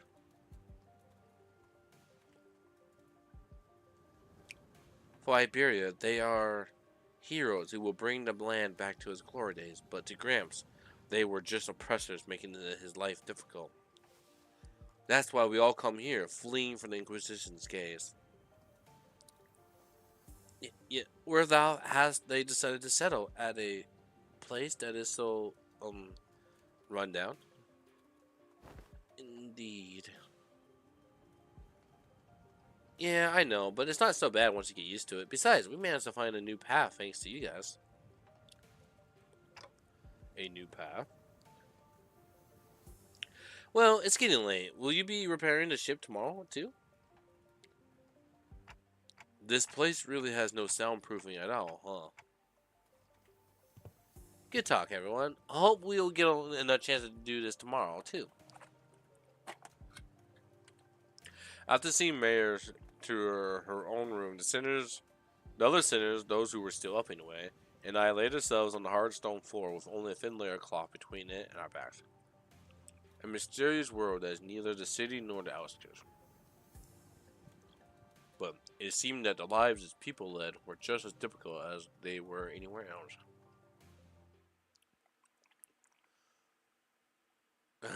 I remember that. They got put in cells.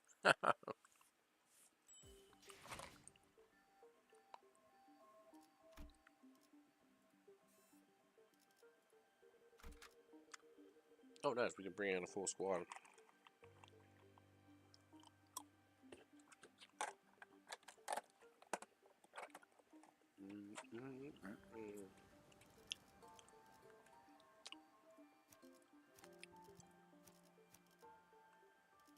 의로움을 세우기 위해서라면. 이제야 명을 받듭니다. 잠깐. 어디서?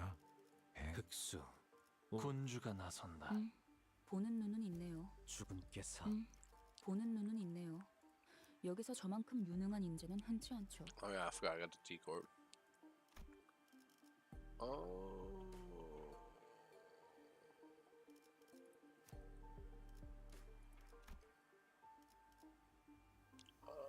I don't want to replace fluid sac, but I will. Because I want the bonus.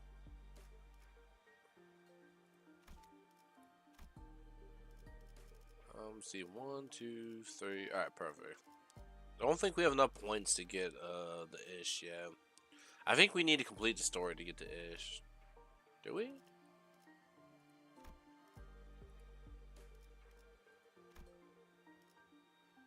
Oh yeah, we have nowhere near enough. LMAO.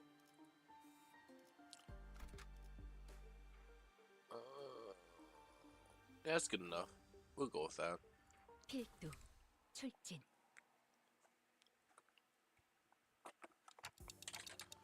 It's so big. Hey yo. Amazing. I didn't know there were remaining vessels of this class in Iberia. Aha! I spear her name here. This called by the name Rebellion de las Masas. Revolt of the Masses, is it? A name very much admired and peculiar. Hong Lu chimed in that he was rather fond of it, with its size being about the same as the boat from his home, while Ishmael quickly jumped in to correct us that its size alone wasn't anything special at the Great Lake, but it was still pretty big compared to the Mephi or the Indigo Elder skiff. Yeah, fucking Elder beast. I thought it was going to be somewhere around Mephi's size at most. Are you sure you can get the ship fixed in a day or two? As I briefly yesterday, the great majority of the time-consuming repairs have already been completed by the villagers. The extent of our repair efforts only concerns a few components within the vessel that the villagers could not repair, which shouldn't take us much time. Unless parts that are unfamiliar to Faust are also malfunctioning, such as the core engine, remaining repairs should be sufficiently managed by Faust. Despite Oda's confident declaration, I could not help but feel oddly unsettled as I look at the ship.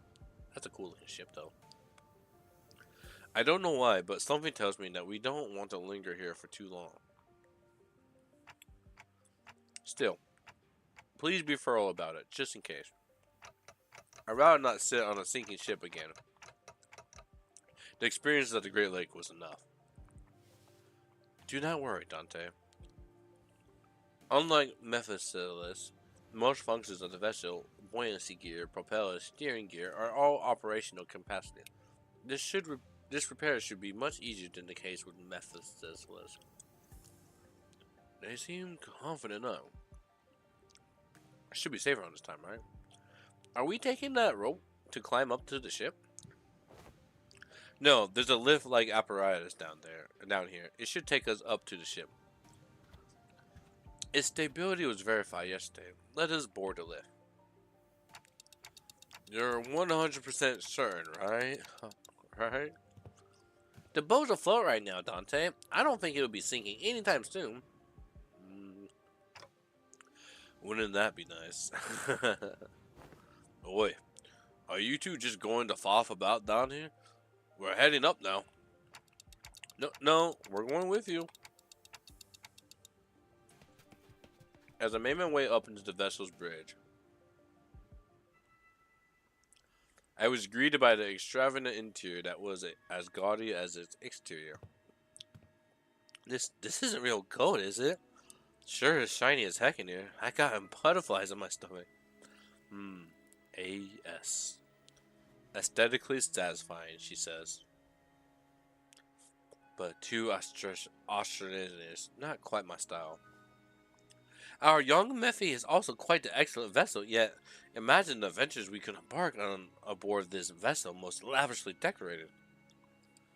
As Faust and Otis were working on one of the control panels, Ishmael walked up to another and interfaced with it before giving a knowing nod.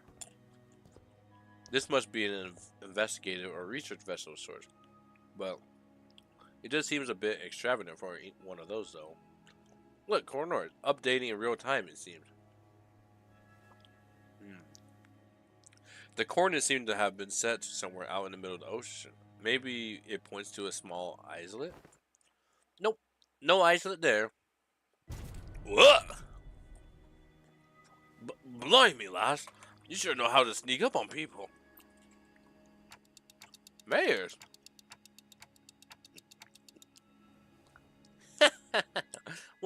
Did I actually surprise you? I did ask if you guys were going to come fix the boat today. Still, I didn't know you'd be here. Why are the coordinates set to this location? There are several undersea cities beneath those coordinates, collectively known as Aegir. Gramps' home. I see. Understood. What was understood, if I may ask? It is now understood why the promise to repair the ship was sufficient to earn the trust and the title of Savior. What she's on about? Something getting translated? Consolidating and cross-referencing the observed particular circumstances of the village and the statements from the village chief, alongside information garnered from the exchange with mayors, it is possible to gauge the significance the ship repair has to the local populace. Of course, while this may constitute a sequence of logical connections that poses a certain challenge for Heathcliff to comprehend, to employ any degree of effort to attempt to explain it in more digestible language would constitute a pursuit of efficiency. Lower the baton. I implore you. I shall explain it in full. I was wondering when Miss Smartass would start gobbling like that again. So what's she's on about? Heathcliff's shoulders were relaxed. It didn't seem like he was actually going to swing the bat. He placed it lightly over his shoulder with a sigh. A brief observation of the village seemed to suggest that their subsistence situation was quite dire. Much of their daily sustenance consisted of dry food, most of them made for long-term storage purposes. Considering what Skadai said about how the coastal areas are full of danger, maybe those dry seafood aren't from around here either. Maybe it's food they packed when they first came to Faro Meroto. Some villagers were armed, yeah, and those sea terrors weren't exactly that formidable, but given the state the villagers are in, I doubt they have an easy time repelling those monsters. Indeed. And that brings us to the question of sustenance. Right. I get what's going on here. The last and their granddad are about to visit their hometown, and they're trying to get some food supplies from there to feed the villagers. And to convince them, they're planning to use the fact that they're from the same neck of the woods, or sea, I guess. Oh, so we're not just repairing the ship, we're repairing the food supply plant too. Huh. What's wrong? It's,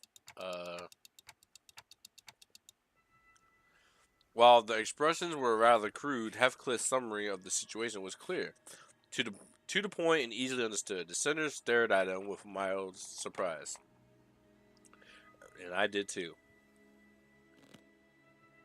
What with the annoying looks? Wait, oh you sods!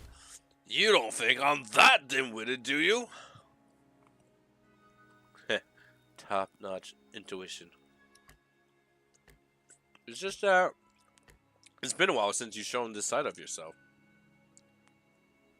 Thinking back, Heathcliff's intuition always been excellent, and he's often put together surprisingly accurate conclusions with impressive speed.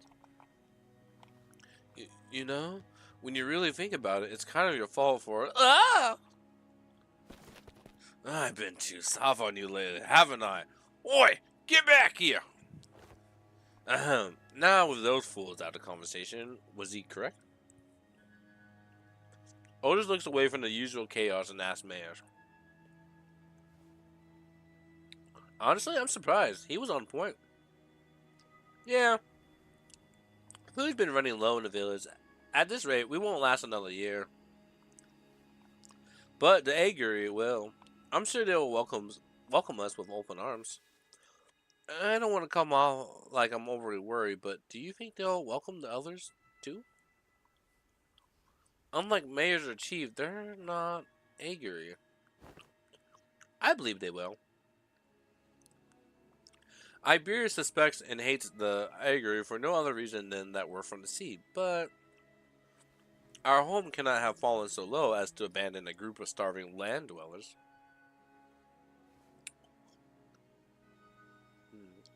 praise thee. Might thou explain to us who the Aegir are? I had initially thought it would be a reference to a region, yet it also seems to refer to an affiliation of the sort. Maybe there's something like nest dwellers, though I don't think I heard of a nest that accepts backstreet people with open arms. Or maybe they used to be some rich folks. If they call them nest tops Aegir, then that does make the rabbit ear last Aegir too. Wait, in the world you come from, do they not distinguish between races? That is not entirely true. The annihilation between races is a concept that does exist. Though I only saw them in the Fathoms. There were those terrifying things called the cuckoo spawns. However, as a general rule, it can be said that humans should be the only intelligent life forms in the city. The people of Terra have slightly varying appearances depending on their race, like my Catullus ears. And I got pointy ears because I'm an Aegir, though it's not a characteristic every Aegir shares. The closest idea to what they are discussing appears to be, Don Quixote seemed to be struggling to finish their sentence. Marisol stepped in to continue. By context, clues in the manner of word usage, including the means of classification. The closest example in our world would be blood fiends, similar external appearances to humans, different natures, comparable sapiens. 'Tis some belief that the blood fiends are ostracized due to their nature that makes coexistence with humans difficult. It may be that the Aegir are also... I'm sure some of them do possess qualities that make coexistence with others difficult, but they're probably rare. And where are they made subject of suspicions and hatred? That's... Well, the language is new, but the idea itself is pretty familiar to city folks like us. Think of feathers of fallen wings, kids born in backstreets, people who replace their body parts with prosthetics. The form differs, yet in its essence we find the thread. Something about how we keep finding these similarities in ways of our lives despite finding ourselves in a distant world with different rules, races, and humans. Felt oddly discomforting. The point is, you guys are doing us a real solid by fixing up the ship. Let's move on from these gloomy conversations, okay? I want to show you the cooler parts of the ship. This way. The ship tour may have to wait. The repairs are almost completed, but an issue has arisen. Issue? Wow, that's not reassuring at all. Multiple life forms identified ahead, assumed to be sea terror horde. The ship's radar system seems to suggest that the vessel is surrounded. They're the same monsters from yesterday. Executive Manager, please order us to prepare for battle. Damn it. Are they the sea terrors you encounter? They look a bit different, but yeah, probably. There's a lot of them, but if our last experience tells us anything, we should be able to handle this. Amiya, please support us in battle like you did yesterday. Can't thou fight, young mayors? I feel like I'm just gonna get in your way. Then guys, find a place to keep mayors as far as possible from the battle. Then let's hurry down there. We don't want them damaging the ship any further. Encounter!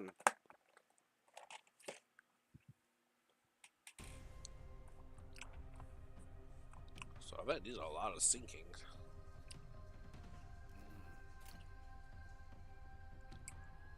We'll go guard, guard, guard, guard, guard, guard. Perfect. I can guard all at once except for him because I don't want to swap out anybody yet. 목을 콱 물어버리자고. 훌륭하군요. 고작 이 정도 탕류의 허덕이나 모든 것에 견뎠어. Alright. And everybody has their stuff ready to go.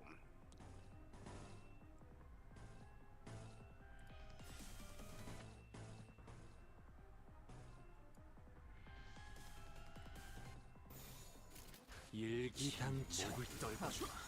거쳐 넌 푸름을 틔울 수 없겠구나. 훌륭하군요. 불쌍하게 울고 좀 투성이네.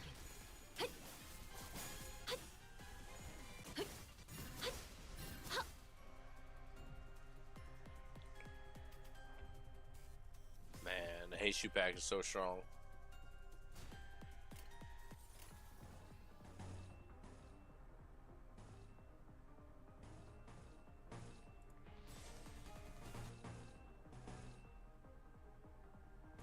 Wait, unopposed. Oh, okay, he's not. Okay.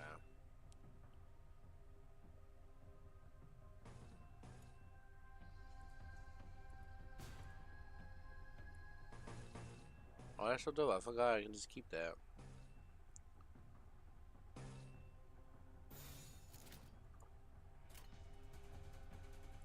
불가 위야. 막아내지 못하리. 고작 이 정도 난 불쌍하게 울어줘. It's unfortunate that the Arknights collab is only on the Limbus side of things. I would love to see what Arknights would have done if Limbus was on their side as well. Because I would have tried out Arknights if that was the case.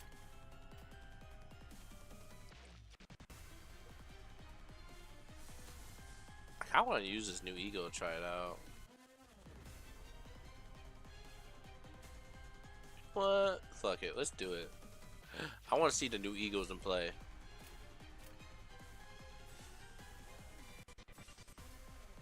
Okay, except for that one. I don't want to use on my skill 3, but I will do this.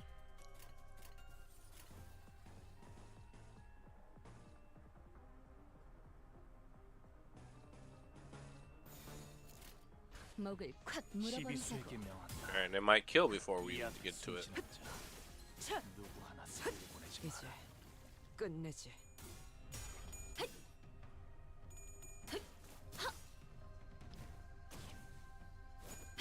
훌륭하군요.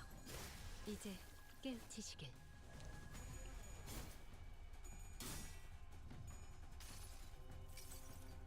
아득한 야정. Ooh, these look so good. 희망과 미래를 찾아 스스로 답을 구하시길.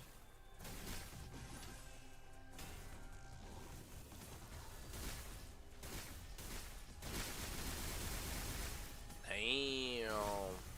Sure. 한 넘고 불쌍해지. 끝내지. 겹겹의 중문 뚫어보이겠어. That's clean. I like that a lot. Ooh, I like the little aura they give them too. You fools. Too bad I can't see Gregor because I don't have any raft skills, unfortunately. Oh man, I kind of. Oh wait, yeah, I can. Oh, wait a minute. Yes, I can. Yes, I can. I forgot we have Sinclair. Except it's probably not going to matter now because they're just dead.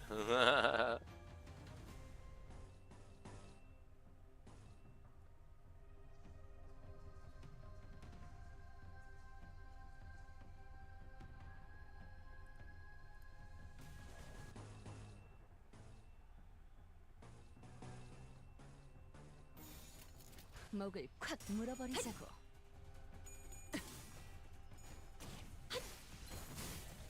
이제 깨우치시길.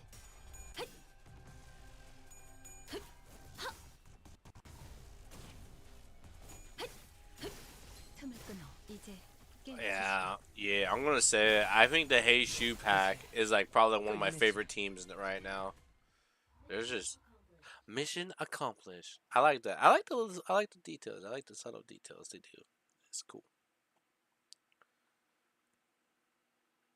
오늘 부끄럽지 않았습니다. Yeah, they're just so strong. 의를 바로 세우는 데 일조하였으니 내일은 더 떳떳이 살아갈 수 있겠군요. I'm curious to see what the next Kanto is gonna offer for like the OP team. Cause goddamn, the only ones left to get a Heishu related or a Hong Yong related ID is Dawn, Hef, and Maricel. Then we have like a full Hong Yong team. Whoo.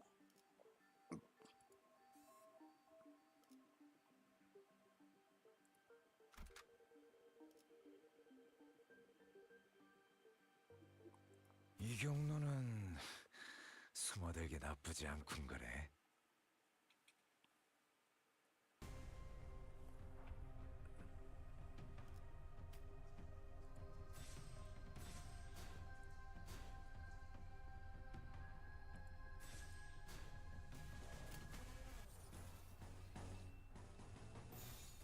헤어내리.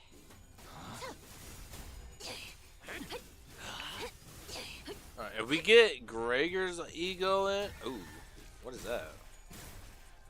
Ow. 모든 것에 견뎠어. Alright, if we can get, let's see, what do you need for his thing? One Wrath, one Sloth, one Pride. Okay, that should be doable.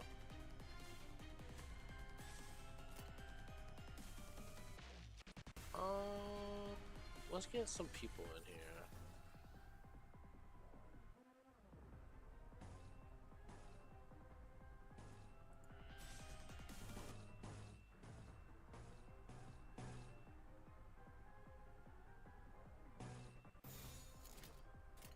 흑수묘 뜀박질 춤.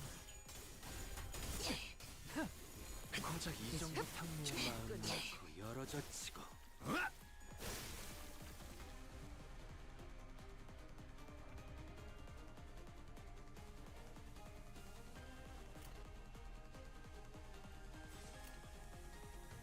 They do be sinking though. Sinking can't hurt.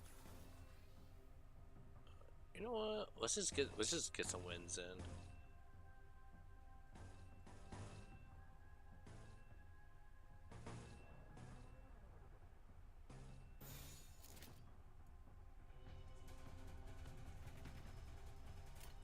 흑수묘 시비수에게 뜀박질 춤. 명한다.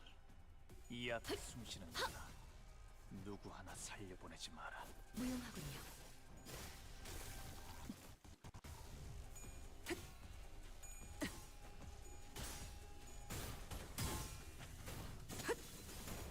그림자 속으로 가라앉게.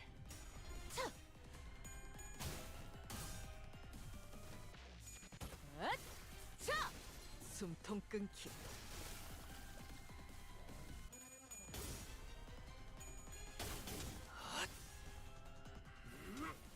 하나 넘고 He's saying, I like his ID. His ID looks really good.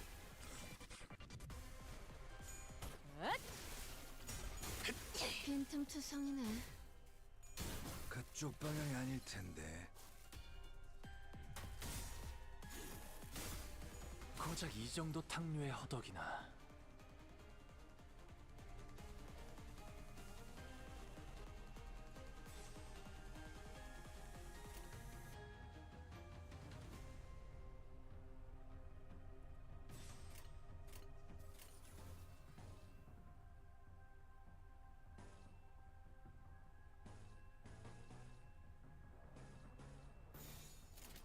목을 콱 물어버리자.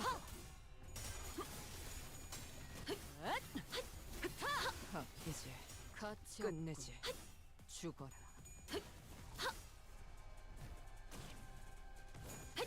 무용하군요. 이제 깨우치시길. 바람 불어오는 대로 짓밟아라. 가치 없군. 죽어라. Oh, you never got the order off. Well, damn.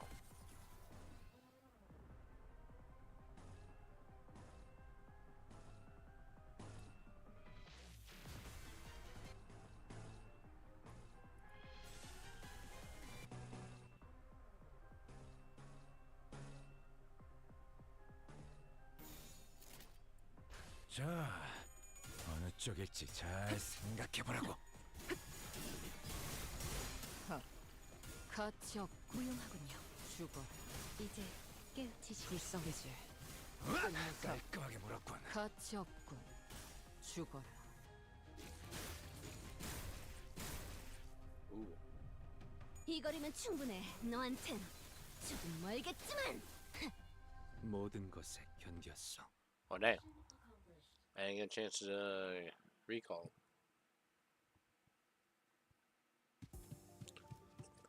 The remaining entities have the remaining entities have all returned to sea. Is everyone okay? It was just like our last skirmish. Sea terrors that had surrounded the ship returned to the sea even before the battle came to an end. And the retreat felt too orderly and deliberate to be just running away. It's almost like they're making a tactical retreat. We're doing PT, but what about the ship?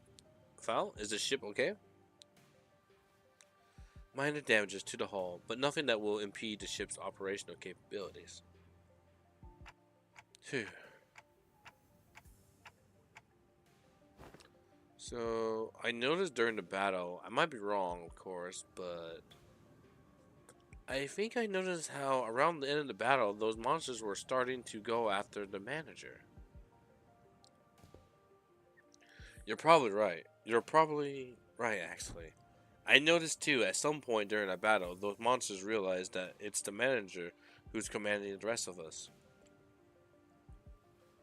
I sensed the very same. Their movements were fluid and adaptive, as though they were learning our behavior. Why does the Church of the Deep worship monsters like them? That ain't much of a question, ain't it? They must have all gone mental. I'm sure they have many reasons, but Seaborns are beings of infinite potential. So much so that there's no superlative big enough to properly convoy the scale.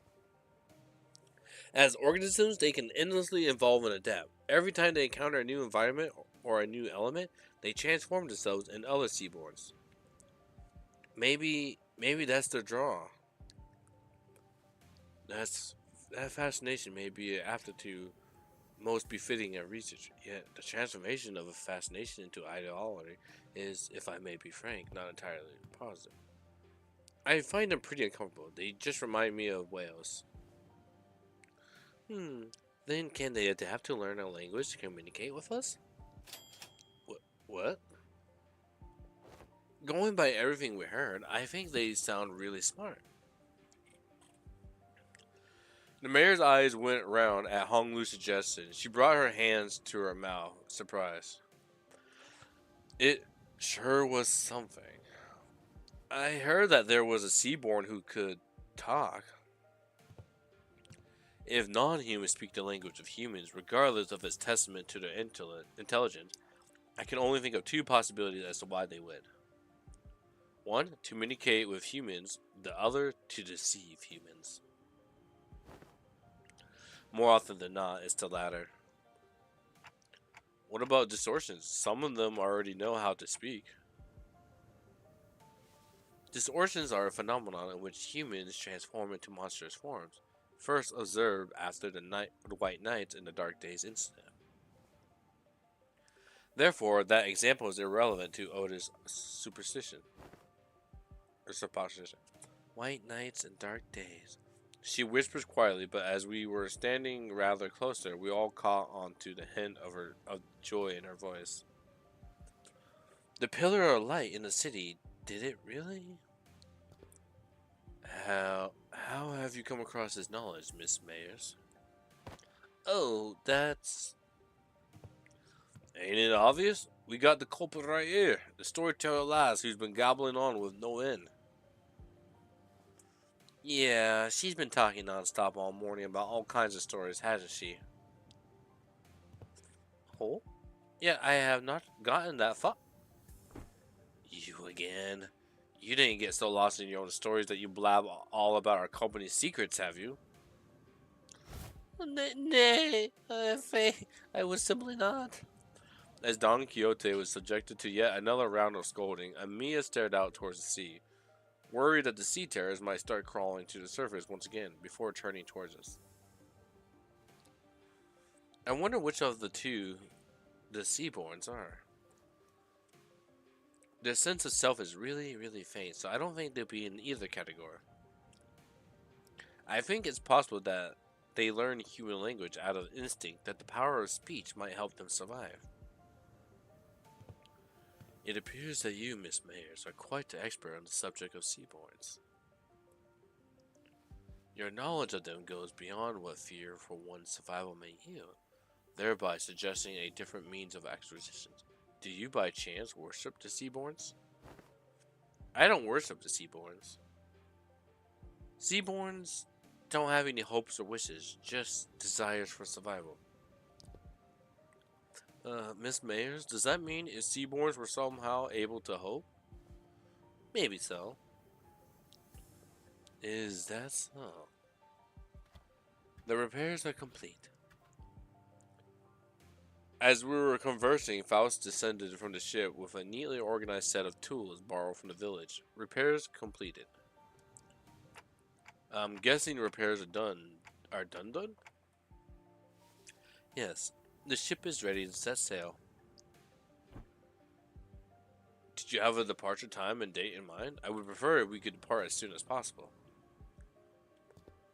We don't have a set time or anything, but I think we should be able to set sail this late afternoon at the earliest.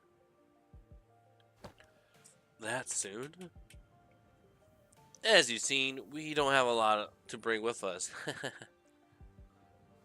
By the way, how far out to sea do you guys need to go? We need to find this dimensional door of sorts. I can see the dimensional door's light from the beach at night. It was faint, but given how the light's strong enough to break through the sea fog, we should be able to determine its location somewhere around the coastal waters. So, we can go back tonight?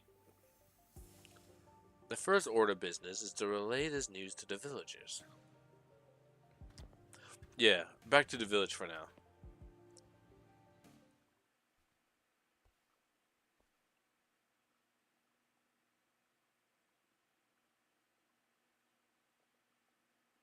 좋아.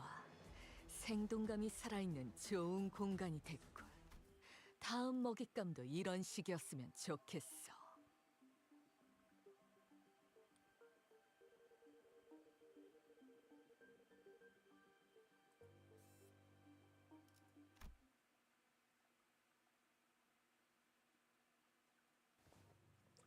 There's something going on in the village.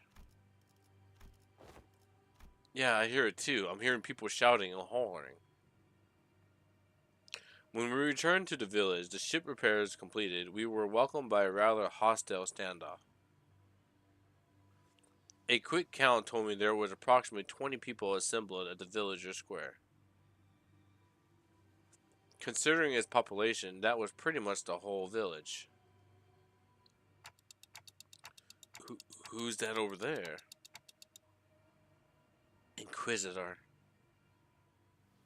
I think we've been found. Ooh. The Inquisitor dressed in a well-kept uniform was about the same height as Don Quixote. The sword and the lamp hanging from her waist sits in stark contrast with the more run-down, ramshackle village. She almost looked like a fixture from the city. So, the Inquisition has discovered our village. Did you really think that you could forever stay out of the Inquisition gaze, citizen? That's a naive dream. Fabius disappeared from the Inquisition mid-interrogation under charges of suspicion of membership with the Church of the Deep.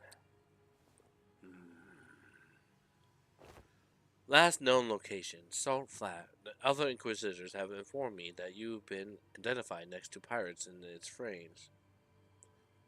From a criminal to an outlaw, what a dramatic evaluation of your career. But it ends here now. Every citizen here, including you, will be accompanying me to the Inquisitions. They have never broken a single law, nor are they outlaws of any kind. They are not like me. They disregarded the Inquisition's authority, evaded the gaze of Iberia, and found this southern coast to lurk in. Tell me, I'm not supposed to find that suspicious. What are you talking about? You can't just start arresting people left and right with a tenuous suspicion like that. You shouldn't. We only wish to live a quiet life, ma'am. Is that so? Then you might find yourself returning to the village one day, as long as you're telling the truth. Which is not an option for you, Fabius. Mayors, was Chief really a pirate? Well, yeah, but as far as I know, he's been out of the game for a while. And even when he ran with the pirates, all he ever did was share fine piece jerky to the villages, or carry Erigians between them. Even if you're telling the truth, Mayors, I doubt the Inquisition will be lenient. Well, what now? I have but one question to ask. That Inquisitor, is she following the proper legal procedures? I don't know much about the laws of Iberia, but Dr. Calcite told us that the words of Inquisitors were pretty much the law here. It is likely that she is following the proper legal procedures. The procedures are precisely what the villagers have fled from, after all. Then it is decided. Otis quietly dragged me to the side and whispers outside Mayor's earshot. The sinners who were right next to me seemed to have picked it up, though. Executive Manager, we best immediately return to the ship, take command of it, and sail out on our own. It is unwise to involve ourselves in this conflict. What? Are you seriously suggesting that we just let him arrest the villagers? Didn't you hear what the Inquisitor said? It seems quite cut and dry to me. If this is just standard procedure with no local laws broken, we are in no place to involve ourselves. Our best hope is to take the ship before they impound that too. We can't do that. Even if it is standard procedure, even if they're working within the law, it's not. You stayed up to hear my story too, didn't you? You know, the N-Corp Inquisitors were working within the law too. When they came for the village, that was the standard procedure too. If anyone has stepped in, then I know what you went through, but I still rather not take a risk in an unfamiliar environment like this. I will try my best to figure out how to sail that ship. If I cannot, then I have faith in Ishmael to quickly learn its controls. I can't say you're wrong, but I don't know. Neither you nor I know anything about the ocean currents here, Otis. We can get the ship going, but I can't guarantee that we will reach the dimensional door without any trouble.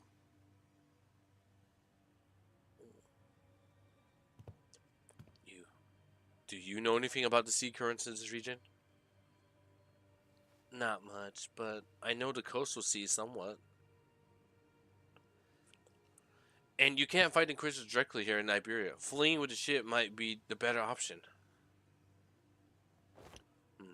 What should we do, Dante? Yeah, I guess it's kind of awkward for us to just take the ship and go, huh? How about we try to talk to the Inquisitor then? I think we should at least try to hear them out first. Them being the Inquisitors and the Chief, both. If the discussion goes well, we might even be able to get the Inquisitors' support. Like Mr. Honglu said, we should hear them out first, then try to convince them. I agree with them both. First, let's at least see what the Inquisitor has to say. R. Rabbit's right, she says. Are you certain that translation was accurate, Sinclair? Right? There's no way Ryusu would choose anything other than violence, right? Idiots. It's because that the other options are pointless. Inquisitor seen us. We're already under suspicion. She will doubtlessly try to stop us if we flee now. So, talk first, lower guard, then attack. Pretty sure that's not what Amelia meant. Well, if she's already onto us, then we shouldn't give her any excuses to attack us by running away.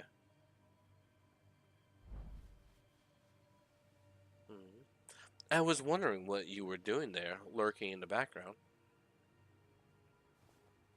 A clock-shaped head? Are you from the Colombian Union? They're wearing a clock for a head due to reasons, but they have nothing to do with the Colombian Union. What's the Colombian Union? Tick-tock. What? Which language are they speaking? Regardless of whether you're from Colombian Union or Colombia or not, you're clearly not from Iberia, let alone this village. You're not wrong, but I think there's been a bit of misunderstanding. I'm quite certain you don't know enough about these villagers to stand between them and an Inquisitor. How long have you been staying here? 2 days? Buddy, don't just tell her that. 2 days? Alright, enough of this shiny corner. Get out of my way, outsider. The attempt appears to have been made on quite the unstable ground. Please lend us your ear for a minute, Inquisitor. I am Amia, leader of Rhode Island. Yes, I am aware of Iberia's closed border situation. I felt hope swelling within me as Amelia began with confidence. Unlike Sinclair, alas, it was short-lived. Thanks to the Inquisitor's quick retort, I couldn't help but place my palm against my forehead at the exchange that followed. Oh, so not only are we dealing with outsiders of dubious origins, we have illegal entry as well. That's... we had to because the issues demanded urgency, and... I've been brief. Brazenly crossed the border, didn't you? I don't know how urgent that issue could be, but I doubt it's anything more significant than the situation at hand for Iberia and its inquisitions. The High Inquisitor is handling the Rhode Island's issue. Stay put and await the consequences while he and that chatty med doctor of yours talks it out. Do you know that your treatment may depend on her negotiation skills? As for the village chief, I understand that you have the right to arrest him, as he is the fugitive who has fled in the middle of interrogation and has been sailing with the pirates. However, it is an inhumane treatment to arrest the rest of the villagers as well. Inhumane? This decision is well within the rights bestowed upon the Inquisition. They lived for years right next to that highly suspicious A-gear. The Inquisition must investigate the rest of them as well as to verify whether they have committed any acts of treason against our laws. This isn't going anywhere, is it? Listen, they've been surviving for years upon years by the coast without the protection of the Inquisition, and that simply cannot make sense. Oi, I think I heard enough from you. Ain't it funny how you're blaming them for what is essentially a failure of your responsibilities? And now you roll up in here only to go, they shouldn't be alive? I'm arresting them all? What, are you saying these people should all be dead or something? I am. There's no other way to cut it. People simply shouldn't be able to survive in a place like this. Not for this long. The Inquisitor's reply only seemed to fan Heathcliff's wrath as he lifts his bat and begins striding forward. That's it. Lass, if you ever so much as touch the tip of a single villager's hair... Please calm yourself, Heathcliff. But Hung Lu stepped in between them. Get your bloody hands off of me! I had enough of her! Continuing to threaten her will cause something irrevocable bad to happen. I believe you know that yourself, Heathcliff. What are you suggesting? We clearly not making any progress by trying to talk this out. Excuse me, Miss Inquisitor? What do you mean that the people shouldn't be able to survive in a place like this? I mean it literally. Even by some miracle that they actually do survive, they should be at least be suffering from endless hunger, struggling to their wits, and at the inevitability of the calamity. But they look too healthy. The heck? Then shouldn't you be applauding them for managing to survive through so much hardship? I'm an Inquisitor. I'm not some crazy person on a power high who goes around accosting and arresting civilians of Iberia straight to the gallows, okay? I have more than enough probable cause to take them in for interrogation. It's just that I don't have the time or the energy to explain every single one of them to you outsiders.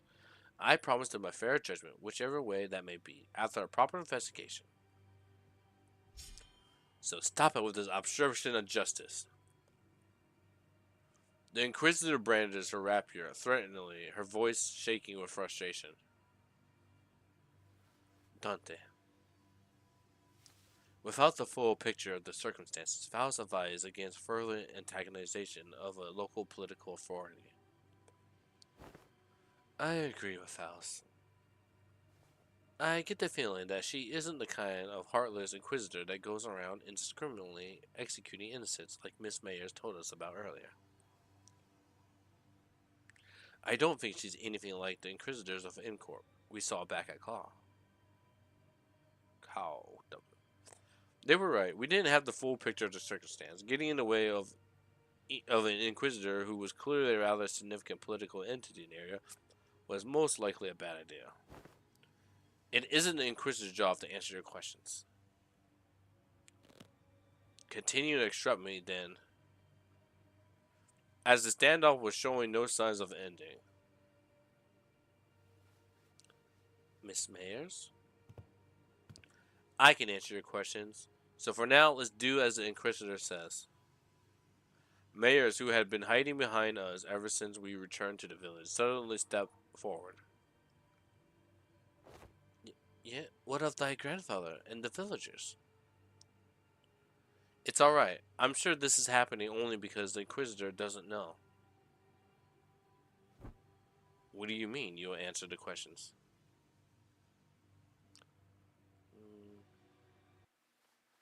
About the profound silence. Mayer's response to Otis was but a single concept. I didn't quite grasp its significance, but it seemed to surprise the Inquisitor. That's what they call the calamity that destroyed Iberia.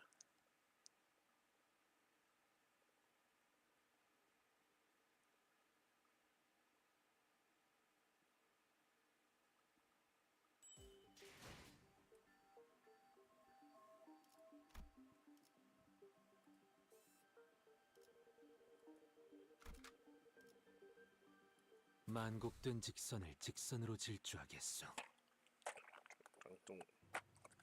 You.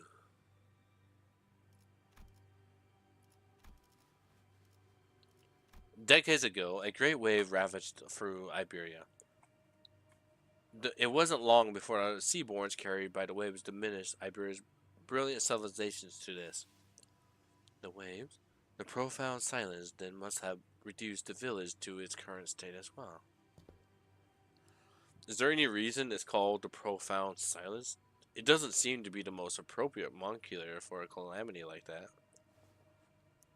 It's because the sea went dead silent before the waves came. The silence then claimed ships out at sea, then the cities of Iberia, then the Iberians. No one could say a word in the face of the ineffable calamity. What? Just what are you? No average Iberian citizen could be privy to any of the information you're sharing. And the Church of the Deep is really capitalizing on the pandemonium that followed the profound silence.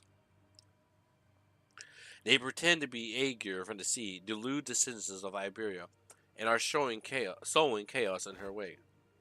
So that's why they're arresting the Aegir left and right. I can see the thought process, but... Huh? So it's understandable why the Inquisitors would want to arrest us.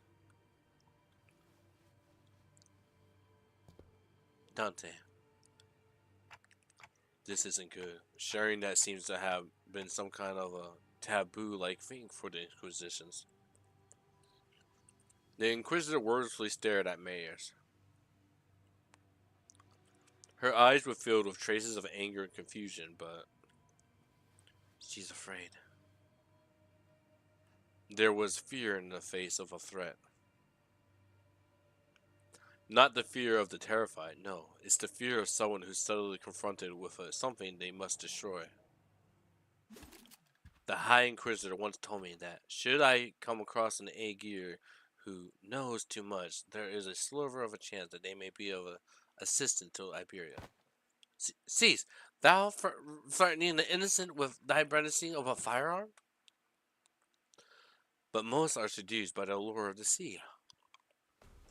Thus, they are, with little doubt, our foes. I got a bad feeling about this. Get out of my way, outsiders. Final warning. Run! Quick on the uptake, as always, Rodius slung Mayers over his shoulder and ran past the villagers. While the sinners scattered in all directions to distract the Inquisitor, the Inquisitor draws a firearm. And in the midst of all of that action, Don Quixote rushes towards the Inquisitor without a moment's hesitation. Don Quixote? Thou shalt go no further. I, a fixer justice, shall abide by as thou persecute them. For so, is 'tis the battle delayed, not avoided. This clash is inevitable. In that moment of crisis, seconds before this could irrevocably make us a new enemy. Monster. What? A large obsidian crystallization in the shape of a monster burst forth between the two of them. Who is it this time? That's enough. That's enough meaningless bickering. Dr. Calcite. Do you know her? Yeah, she's Dr. Calcite, Rhodes Island's medical department's... Ah! Dr. Calcite, behind you!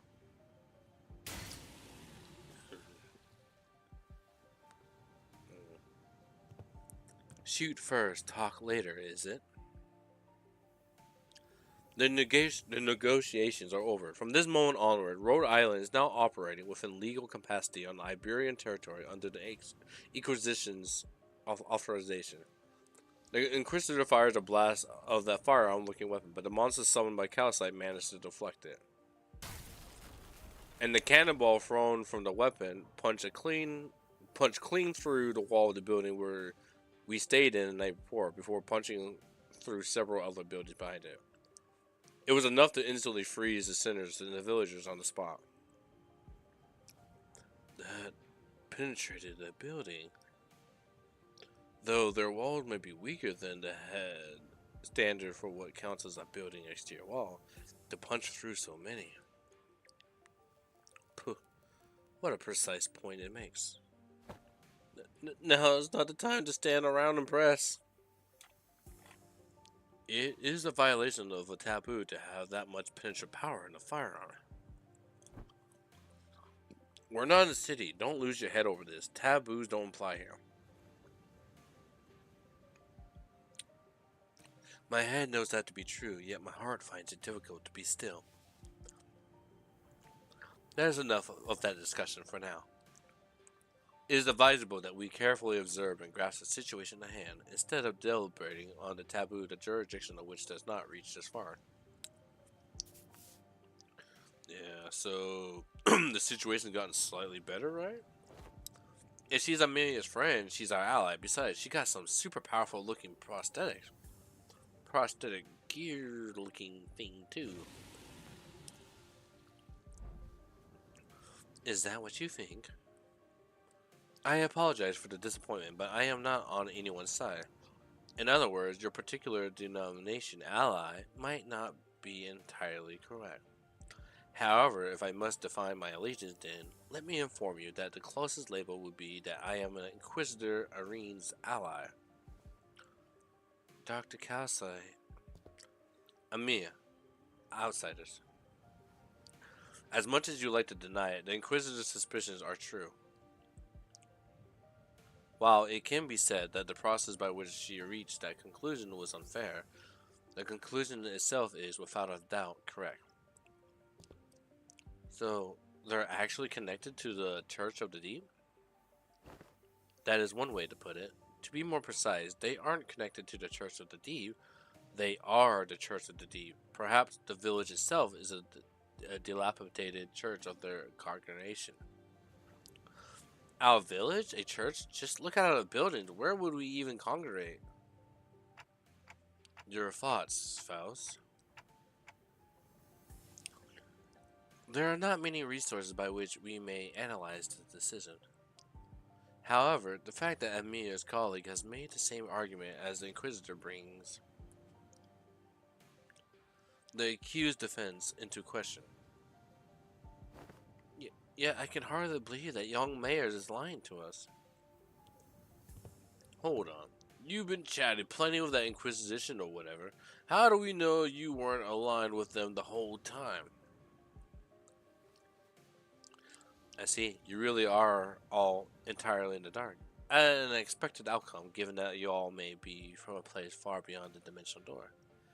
As fortune should have it, there is no need for you to know it anyway. Truth is truth, unchanging, without the acceptance from the errant group of outsiders.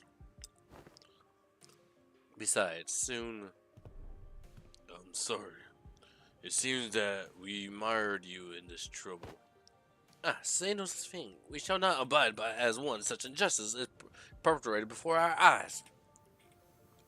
The village has already been identified by the Inquisition, and the Inquisition has even brought in an ally. It seems quite unlikely that words shall resolve this conflict. But we promise you, we will take responsibility for what is done. We have benefited far too much from your warmth and kindness not to do so. The village chief, with a benevolent look, pulls a dagger from his cloth. And I immediately knew what Kalsite was about to say. Take responsibility. You don't have to go that far. Blimey! We are now departing for the sea. Yet, as we cannot bring ourselves to leave you here, I must ask you to join us for this journey. Become our bloodkin. What are you doing? Stop!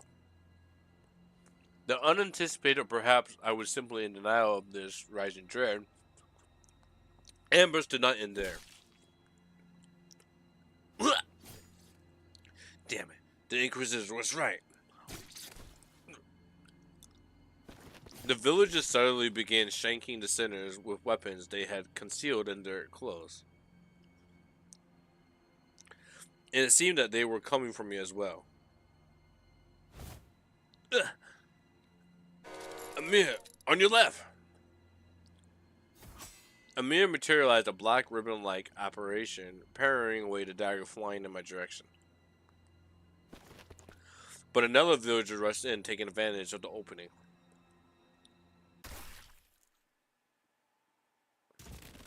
The charging villager's back made a visceral crunching noise. Someone flung them away? Didn't mean to be this late. Scotty, let me catch you up to speed. I know the situation. This fishy smells was what I meant to investigate earlier. What about the sinners? Unlike Amelia and I, who managed to survive the initial ambush, the sinners weren't doing so well. At least, we had a silver lining in that the Inquisitors and Kalsai quick understanding of the situation, and the subsequent retaliation led the villagers away from the sinners. I didn't notice any hostility or aggression. What an odd thing to say. Why would we hold any animosity against you? Why would we intend to kill you? We are not trying to hurt you. We are simply trying to give you a form better suited for the sea. Until we were obstructed. I apologize for our unfamiliarity has caused you trouble, Inquisitor. I won't make a big stink about what happened. What's truly unforgivable is that the heretics tried to take advantage of the ignorance of outsiders to flee the Inquisitions. And even if you are outsiders, any lives lost on Iberian soil are my responsibility. It's my fault. I'm sorry it came to this. Wait, lives lost? We're still alive, you know. We can shake off a stab wound like... This is most unfortunate, outsider. Huh? What? Your friends are either going to die or turn into seaborns. The daggers that stabbed them were laced with flesh of sea terrors. Once that happens, most die, and the survivors become overwritten by their cells, becoming nothing more than another sea monster. What? That's not a very big deal? Everyone is acting like this was it for the sinners, but time for it's rewind time. Hey, I should be able to deal with this by turning the clock. It's not that bad. My only concern was that I didn't know what would happen if I tried to bring them back after they're fully transformed into seaborns. The golden bowl helped deal with the whale's palidification effects, but I had no idea how it would interact with seaborn transformations. We should just kill them before they turn. I know this must be very hard for you, but... What? Sorry to bother you with this, but can you kill my friends? Ah, and preferably in the least painful way, you know? Oh, sorry. Was the last part kind of too much to ask? Wait. Don't give up already. If we bring them back to Rhodes Island, we should be able to do something to help them. How should I explain this? Guys, can you... Dante, I know what you mean, but I just can't right now. My strength has rapidly deteriorated since the ambush. It's kind of tingly too, so maybe they use some kind of paralytic cocktail. Just trust me this one time. I can assure you that I'm not just giving up on them. But, Amia, can you understand the outsider speech? Yes, it's just that they're making a pretty difficult request. They want me to kill all their friends before they transform into seaborns. Okay. And before we even knew it, Skadi had already decapitated the sinners, none of whom resisted. Amelia seemed to have been taken aback by how fast Skadi jumped into action. What are you doing? Skadi? Don't let this spook you. This is just how we roll. Rewind time! And the clock turns. The decapitated heads creep towards the headless torsos, connecting with the threads of blood. The sensation is that of reversal. It feels as though the sinners and I are severed from the rest of the world, rewinding in isolation. Is this rewinding us going back in time, or are we defying the concept itself? This pain is multiple worse than the sensation of a straightforward decapitation. The pain is in the heart. As the current of depth reverses, I sense a deep, crushing isolation.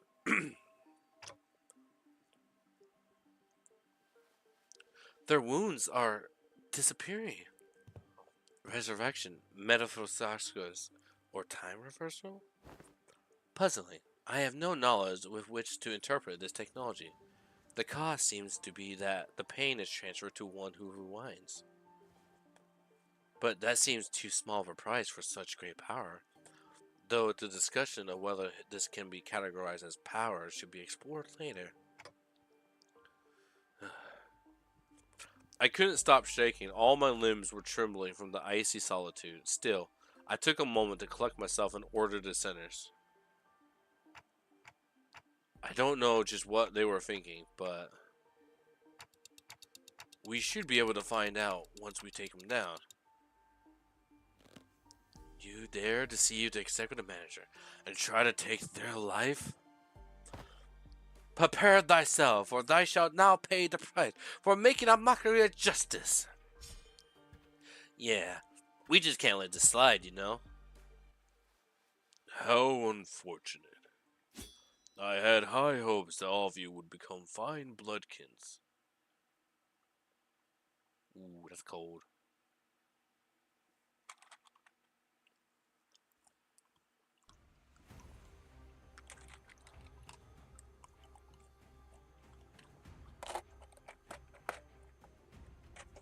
Mm-mm.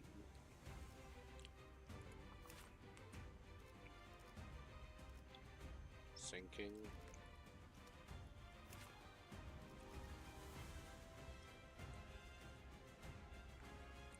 Gain 50 shield. Okay.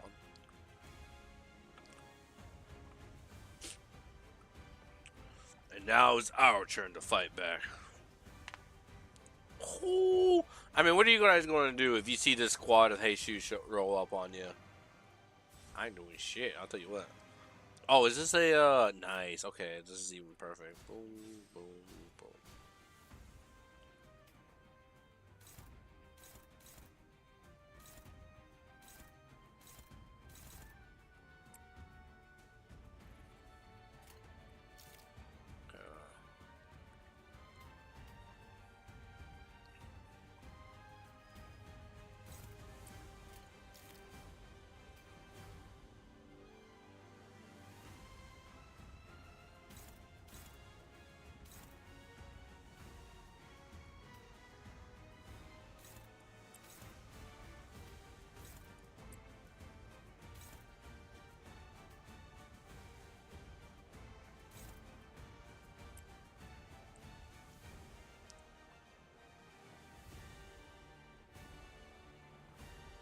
Actually, wait.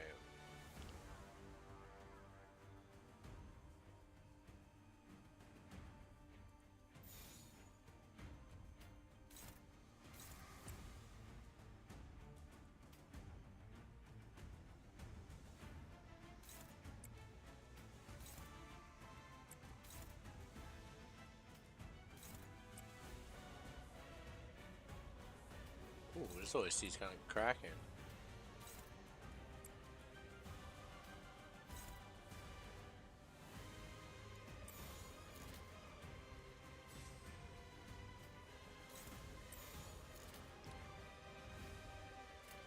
불가 위야 막아내지 못하리. I'm watching it.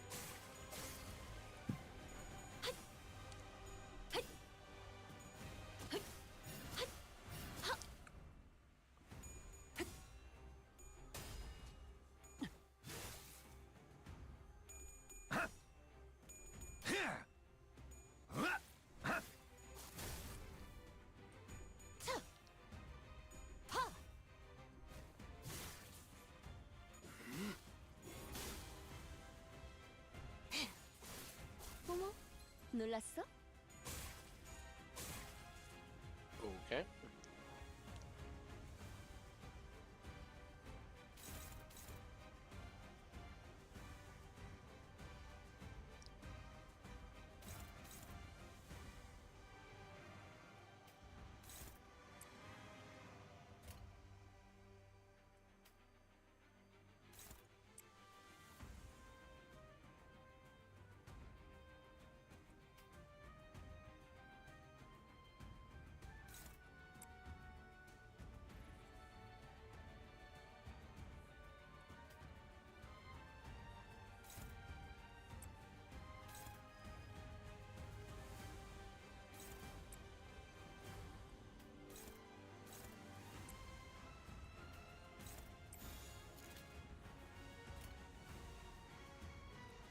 목을 콱 12수에게 물어버리자고. 명한다.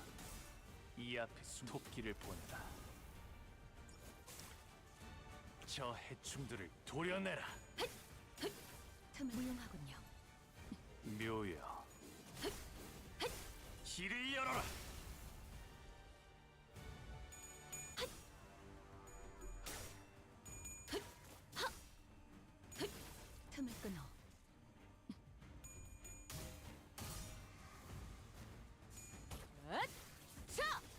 숨통 끊기.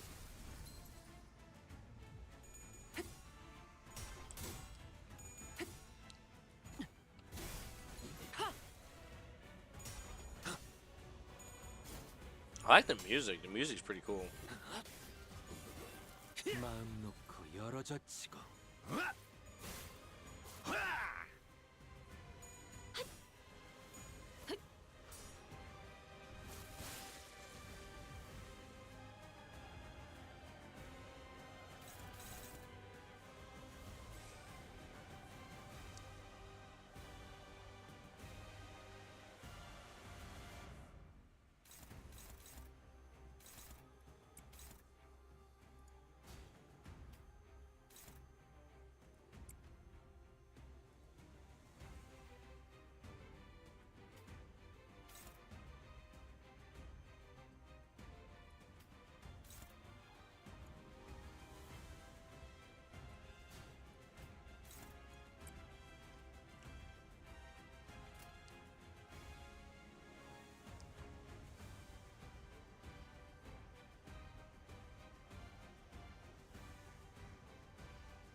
흑수묘 뒷박질 준비. Ah, damn.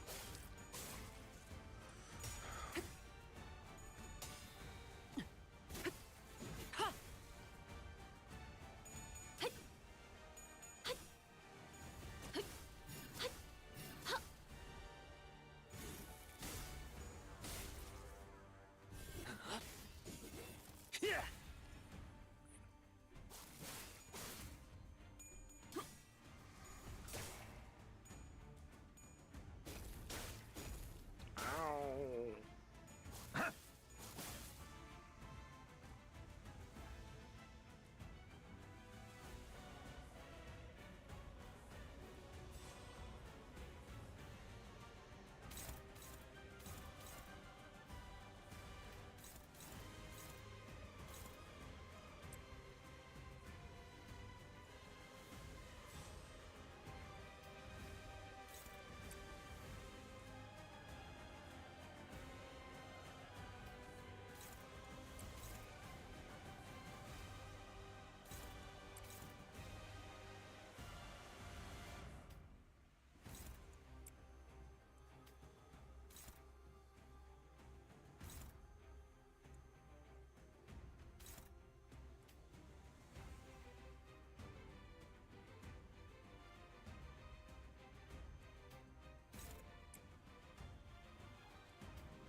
Can't see who's fighting who. Oh, this.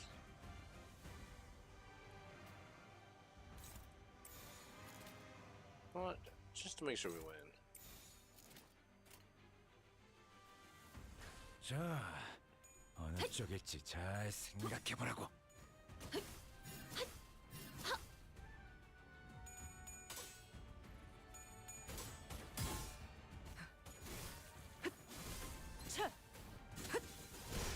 그림자 속으로 Okay, she just kills. Nice.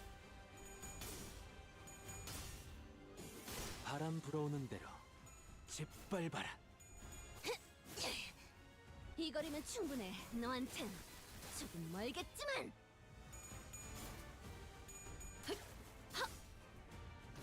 Yeah, I don't think so, old geezer. Not this time. 틈을 끊어. 바로 이.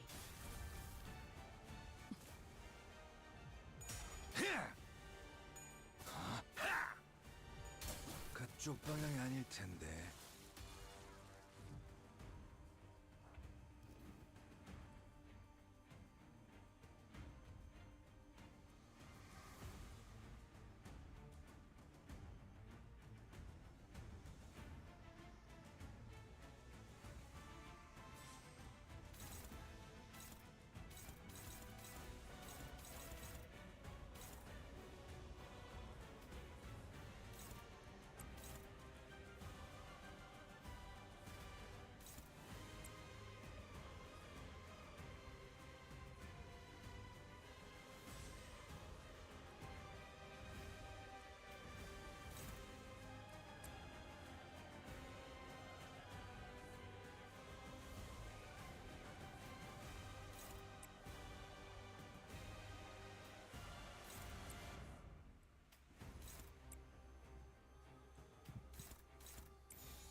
불가 위야 막아내지 못하리.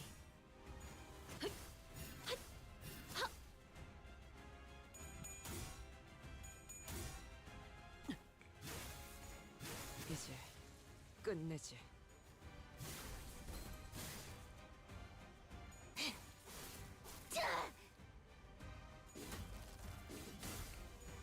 넌 푸름을 틔울 수도 없겠구나. Nice. Mission accomplished. Wait. I think they're heading to... He's running himself into the dead end. Are they seeking refuge at sea? Wait, that's where the ship is. That's where they're heading. They're trying to board the vessel. Masses. Wait, but we never told them the ship was repaired, so how? Ain't it obvious? The whole village is in on it. It ain't surprised that they send someone to spy on us. Or they know a way to get the ship floating even if it's in a broken state. Vessel Masas?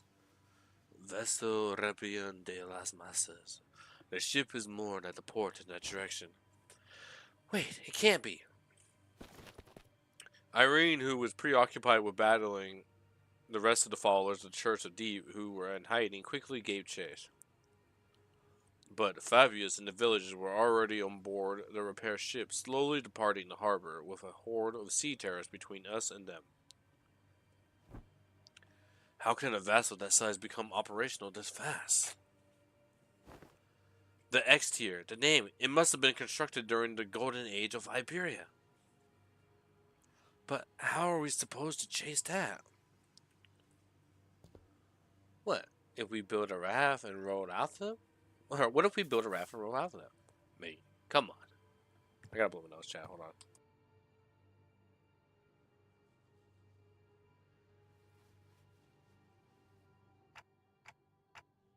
Do you see something, Amelia? You keep looking in that direction. Oh. The vessel Massa soon disappeared into the mist, and the village was left empty with a nary a sign of people ever having been there, as though this gateway had all been premeditated, leaving only mayors.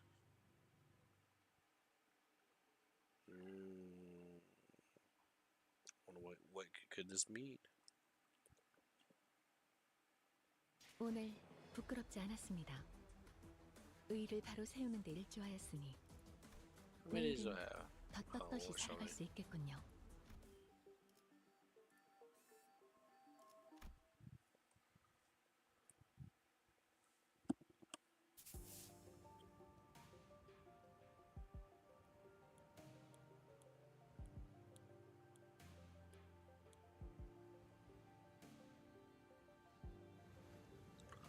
Damn it.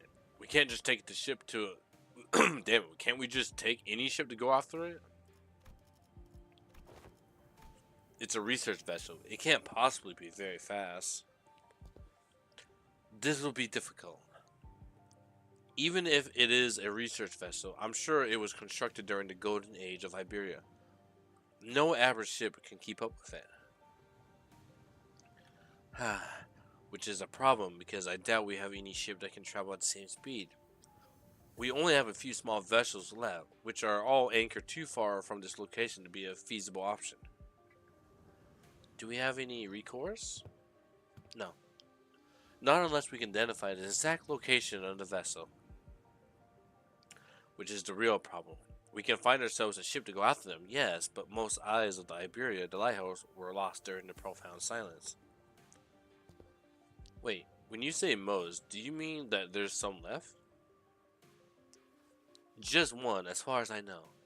The one in Grand Faro, but that lighthouse cannot be used at this moment. There's another. There's a lighthouse you can use. Really? Are you really going to give one of the villagers the benefit of the doubt? Young Skady have already confirmed her to be safe. All I confirm is whether she's a Seaborn or not. I can't know if she's a cultist. 'Tis true. Yet, once we saw that Mayers was left all on her own, we decided to have her accompany us at all times and keep her within Irene's eyeshot. We couldn't possibly blame her for what happened, given Skydy's confirmation that she doesn't have anything to do with those sea monsters. Besides, they all left her behind. But Irene still seemed to harbor a bit of suspicion. The problem with Aegir is that she simply knows too much. Where could she possibly have gained access to all that information? See? She can't even answer that question. But let's think about it this way. What if we were to ask her what we don't know? The location of the lighthouse, for example. They're ticking rapidly. What did they say? Dante says that we should approach it differently and ask her what we don't know, like the location of the lighthouse. That seems like a reasonable suggestion to me. Or does the Inquisitor have an alternative solution to this conundrum? No, but fine, let's hear it. I won't interrogate you about how you have access to things that even us Inquisitors don't know. At least, not right now. Faro Maruto, Dead Lighthouse. That's our village name. Somewhere a little ways off on the coastline, there's an intact Aya Iberian on the sea, though it was almost destroyed when the profound silence swept through. Off the coastline? Is it not connected to the land? I think it used to be, until it sank. We should be able to procure ourselves enough wood and material from the village to build a raft. Is it near enough for a raft to be the means of access? The weather's not great today, but it should do. It's not very far from the coast. Even you? You're going to trust the Aegir? I don't see why I shouldn't. I understand that Iberians' mistrust of the Aegir is quite profound, yet such sentiment is hollow to the rest of us. Inquisitor Ring, what did you feel when you saw the Rhode Island's operator? If you're talking about the calculus, nothing in particular, other than a slight annoyance when she accused me of being inhumane. So you didn't harbor any hostility nor disgust. Not that you would have felt any sense of sympathy or empathy either. I thought, I have no history of feelings for or against the Aegir. Such must be the same for the outsiders. What's she on about? She is conveying that in matters in regards to mayors, our opinions are more objective than Irene's.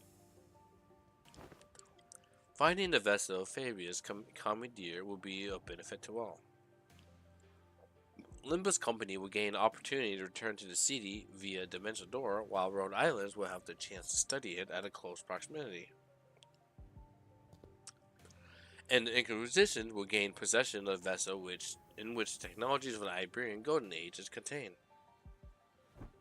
What? You're going just to hand it over to the Inquisition? Why should we convert what was once Iberia's? While there certainly are aspects to the vessel that draws interest, I already have a state-of-the-art masterpiece known as Mestophilis. As long as that can be guaranteed, I see no reason to refuse. Or, yeah, you know what I meant to say. Irene eventually agreed to put her trust in Mayers. We are unlucky, Executive Manager. It is quite unfortunate that our interests align exactly with that of the first strangers we encountered in the strange land. Lucky is right. Imagine if we went back in the city, it wouldn't have taken them like 3-4 free distortion hunts for us to come to this agreement. Sorry about having to shadow you with this, Mayers. Please lead us to the lighthouse. Okay, happily. So, when you said almost destroy, how almost destroy is it? I heard that the light faded from the lighthouse a long time ago, but the shape still stands. At least it was when I saw it a few months ago.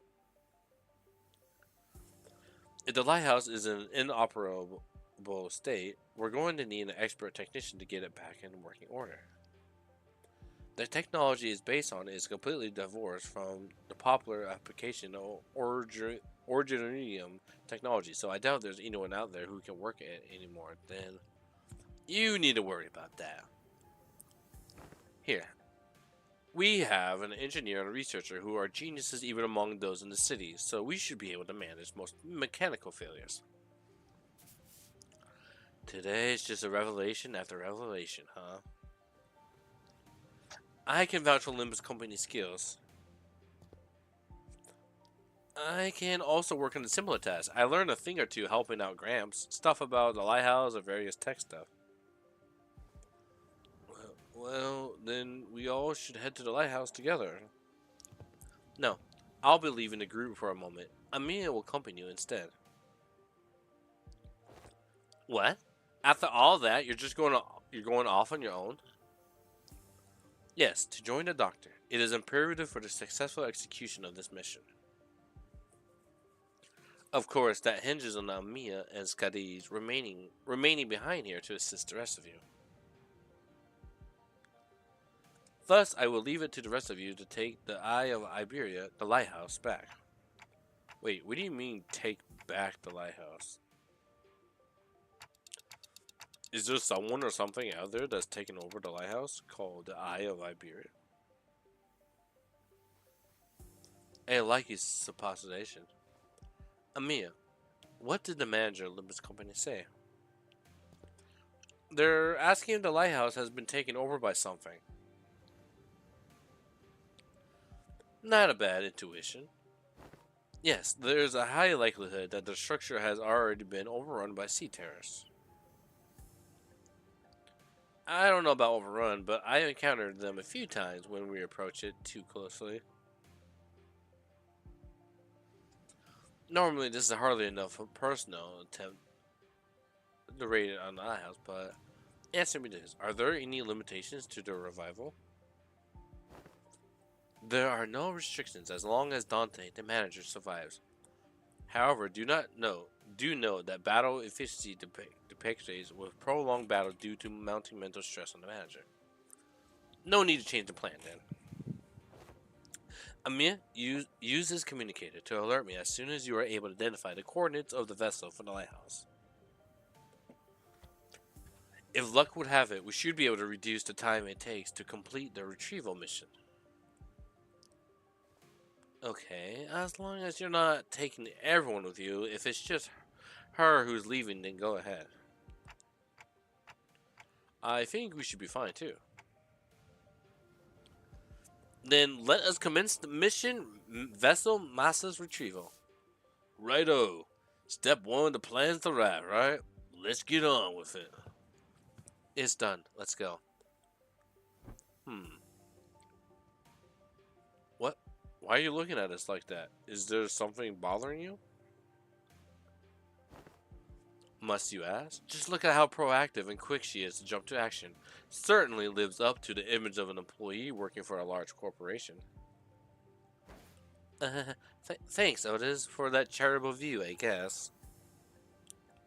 Thanks to Skadi, who had already finished the first step of the plan, we were able to move on to step 2 immediately.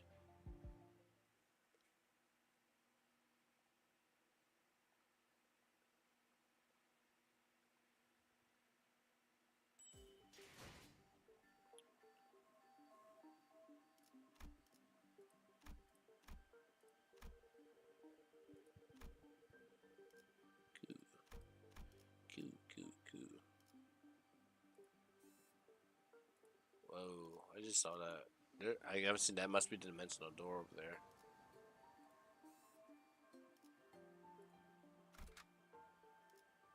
내 명을 들은 시비수 결집이다.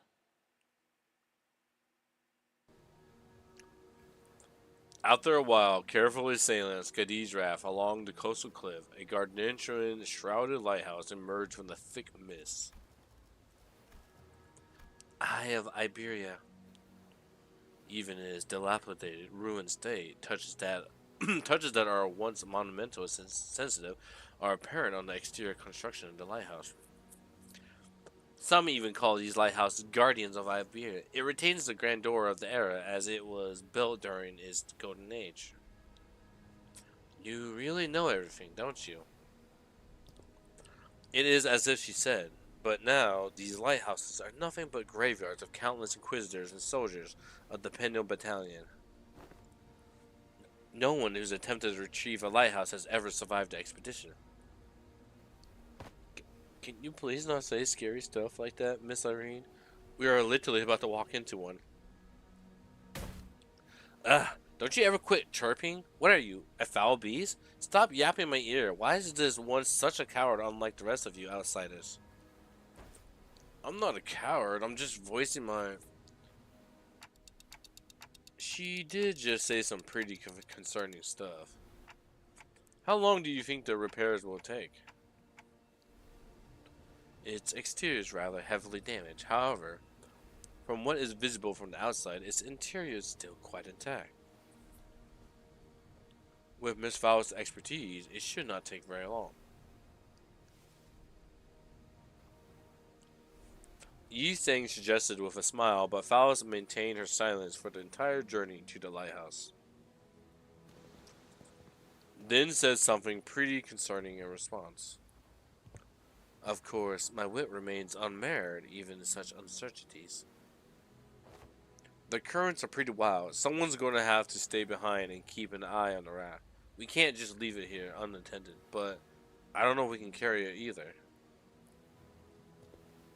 I'll stay here and protect the ship.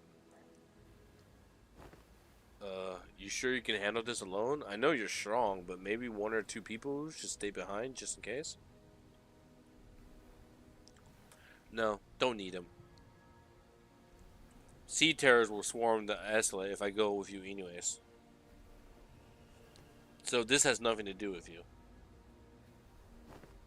So what she's trying to say is that she's worried about you not having enough people to take on the lighthouse when she can handle this area alone, which is why she's okay with staying behind all alone.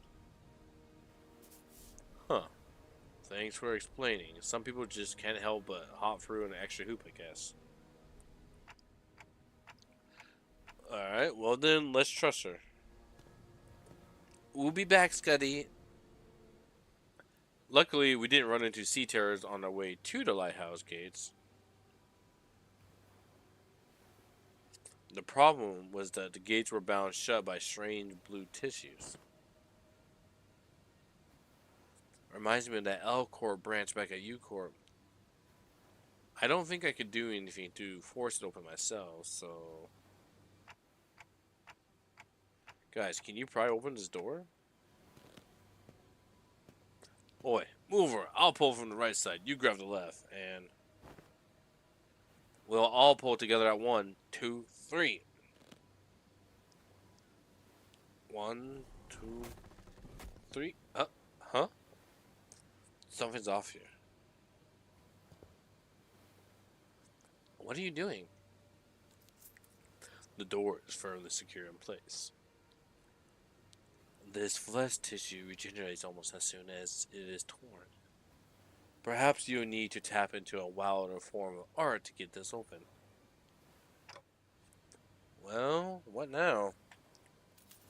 This strange flesh tissue growing in the gates is sea terror. It reacts to the lamp, but it grows too much to be affected by it in any meaningful capacity. Skadi might be able to open this door with her incredible strength, but should I go fetch her? But I think she's already fighting off sea terrors from sinking the raft. So we're all on our own. Maybe there's an identity card or ego I could use to get through this. So which one? Huh? Just as I was pondering a familiar question, a faint black glow came into view to devour my sight. It's no intuition or inspiration. It's different from those sudden flashes of realization. And it's not the star of the day that I think of from time to time. It's not the horrible door that I see every time I turn the clock either. The formless black space in which I'm not permitted to see, a faint noise, a whisper cuts through it. And through that opening I see light. I reach out to the opening and see Skadid, born from a very, very warm gaze. Skadid? Powerful imagery crashes onto me like the waves.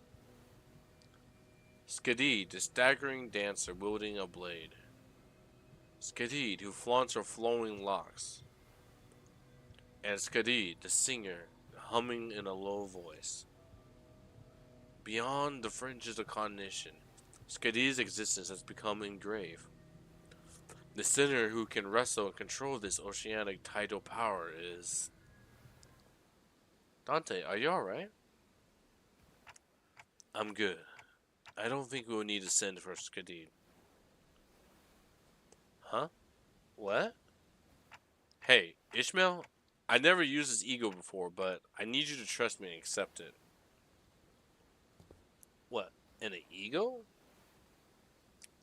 I nodded quietly. Well, it's not like we ever get to have a practice run of those egos, whatever it is. Seems to me our manager's found a solution. Her confusion is short-lived. She lets out a carefree laughter before stepping forward, boldly twirling her mace once. I mean, what's the worst that could happen? Get corroded? Yo! 한눈 팔지 마세요. 메마른 당신에게 파도는 반드시 밀려올 테니. Ooh, I love the animation. This is so good. Cracks in the lighthouse are glowing. Or growing. I think she destroyed the door instead of opening it. Sorry, didn't think it'd be this strong. Well, the door is open. What are we waiting for? No, I mean, what was the part where you... What, the part where I suddenly changed into a different outfit and equipped a different personality? Yeah, that. That is... This is most fascinating, that an ego could be drawn here and elude the mirrors of the Mistopheles. I don't think I've ever said that name correct once. I think I connected to Amiya's subconscious. There was this strange, unfamiliar light, and I saw Amiya's emotions attached to her memories and experience, so I just reached out to him. My subconscious mind? Pardon me. I just had this feeling that it could work. Sorry about peering in without asking. But I didn't see anything other than things about Skadai, so... Or all I needed were memories and emotions that could be used to understand the being that is Skadai. It's okay. I also have experience with gaining power from others' memories and emotions to overcome difficult situations. Maybe that's how you were able to draw something from me as well, Dante. That is the most appropriate assumption, especially in a situation in which delving into principles is impossible. So that's called ego? Verily, of course, Limbus Company's ego is quite distinguished from the other kind of ego which are bloom from within oneself. That is enough. No further information is to be divulged to outsiders. It matters not whether young Mayers and young Amelia learns of this. I agree with that fool this time. The Inquisitor used an artillery projectile that penetrates the outer wall, severed them in effect, of a building, and the head did not pursue her following that breach of taboo. This is clearly not the city. Ain't it better to let her talk her heart out than to hear her moan and whine about not being able to say anything? I am convinced. Do as you will, then. Faust's reply sounded almost sulking, but Don Quixote immediately began to expound upon ego to Irene and Mayers anyway. But everyone was too busy to pay attention to her, as the wet, slithering noise from a distance had put everyone on edge. Can we do that later? We got some cleaning up to do. So there were more sea terrors past the door. I think any sea terrors from the sea are converging around Skadai. Which means our only roadblocks are sea terrors still lingering around the lighthouse. Let's go. Let's take this lighthouse back.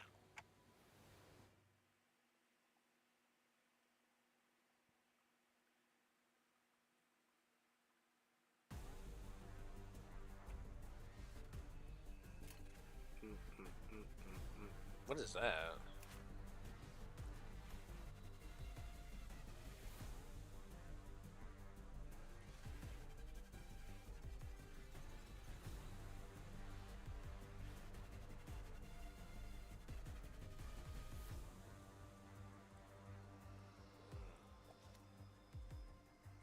Oh, let's get that shit out of there. Oh, wait, I can't do anything about it. I can't attack it.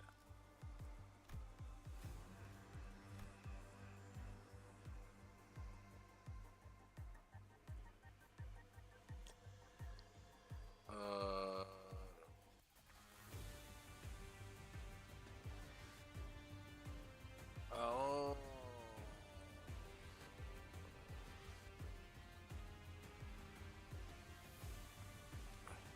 Okay.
Oh, pardon me. Sorry, chat. That kind of came out of nowhere. 아직 죽지 마라.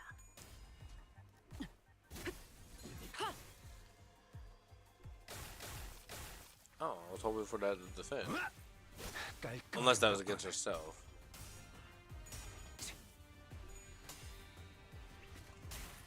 Ow, ow. Well then.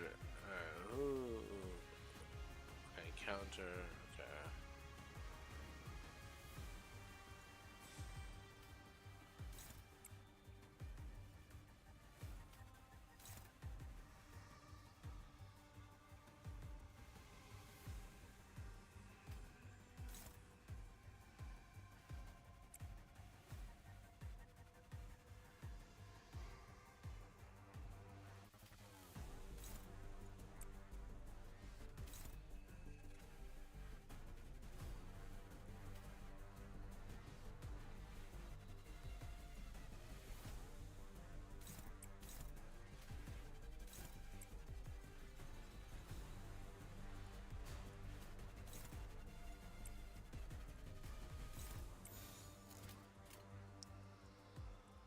자, 시비수에게 어느 명한다. 쪽일지 잘 생각해보라고. 이안에 숨쉬는 자 누구 하나 살려보내지 마라.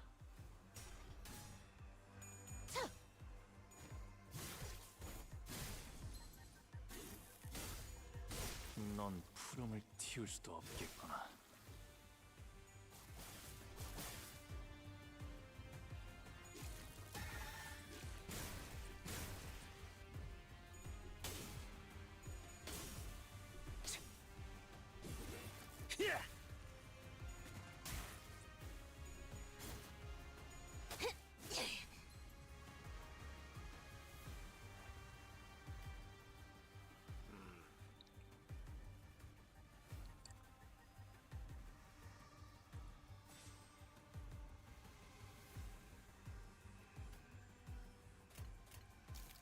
Action first. Anybody attacking Faust? Nope.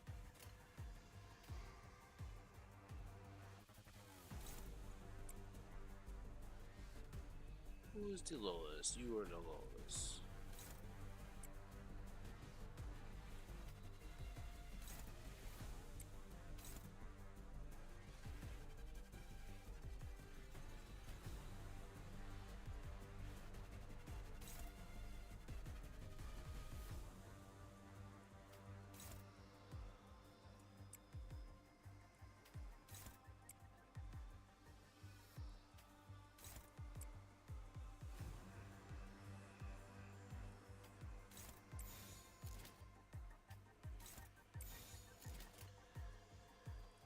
목을 콱 물어버리자고.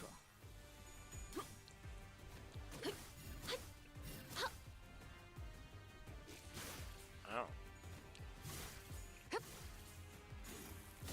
넌 푸름을 틔울 수도 없겠구나. 마음 놓고 열어젖히고. 이제 끝내지.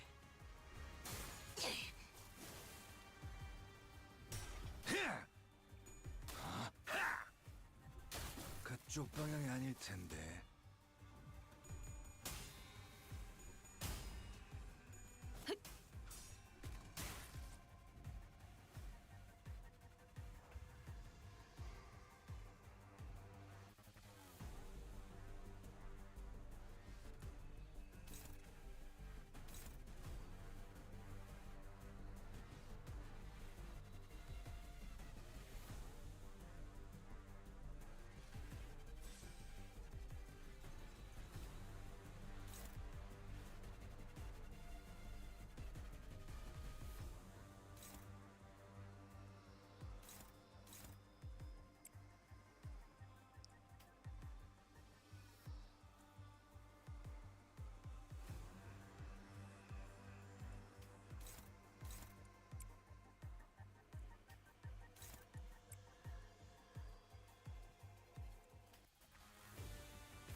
Oh.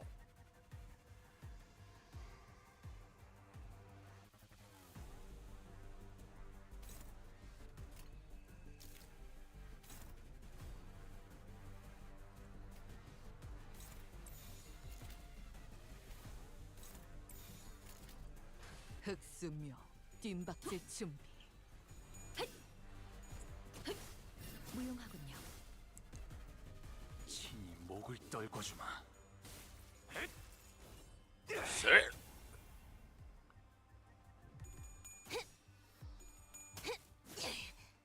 이 거리면 충분해. 너한텐 조금 멀겠지만.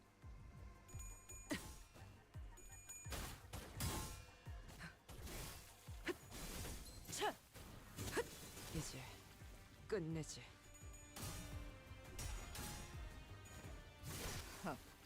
가치 없군. 죽어라. 깔끔하게 물었군.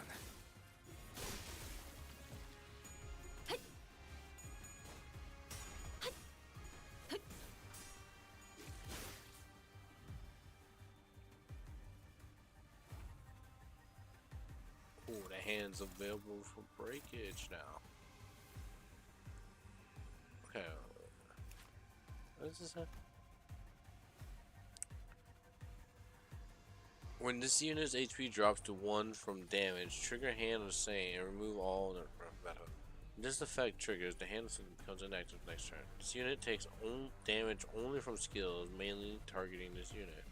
And it takes no other damage. When it becomes okay. I see.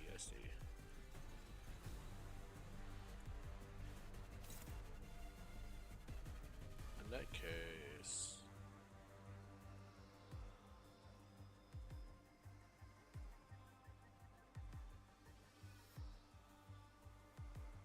I want to use his now, but in that case, let's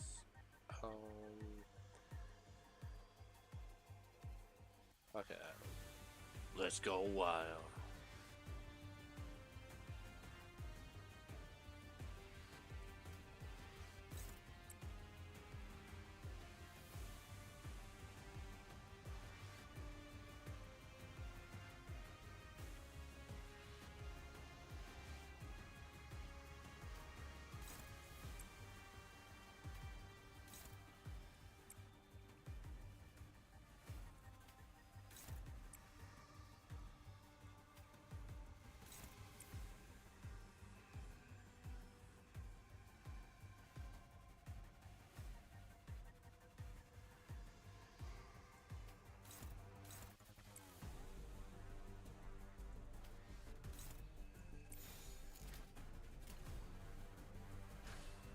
토끼를 본다.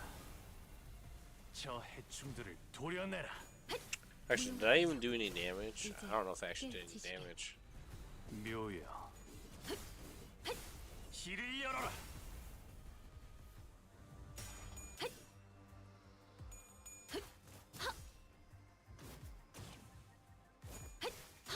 틈을 이제 깨우치시길.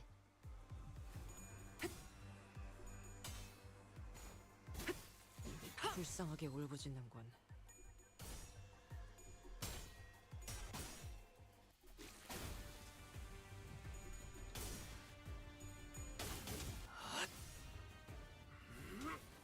하나 넘고 둘 넘고. 자! 숨통 끊기. 빈틈투성이네.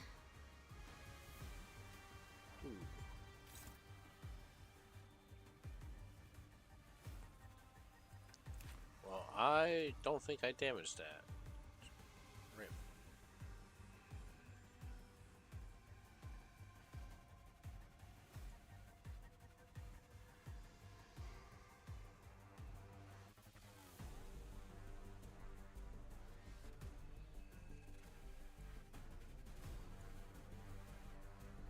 No worries.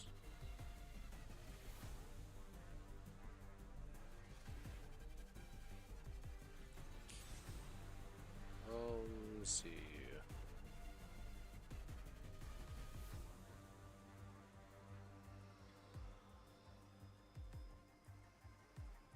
Actually, you know, I can just do this, yeah? Yeah, let's do that.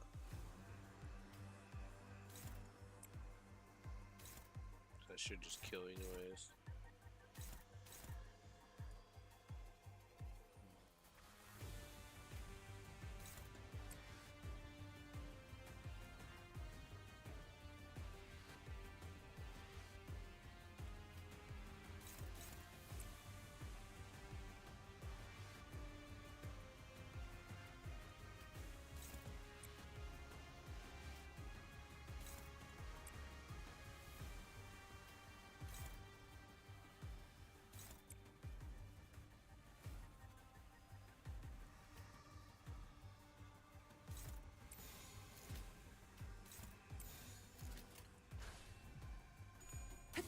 I probably don't have to actually do that, but you know what? I want to see the eagle again.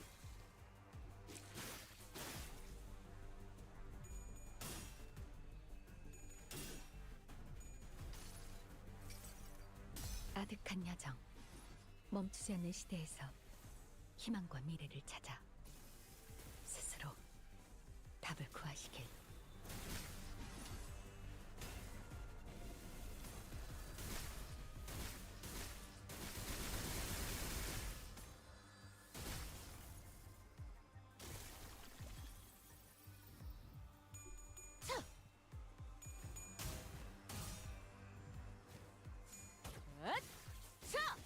숨통 끊기.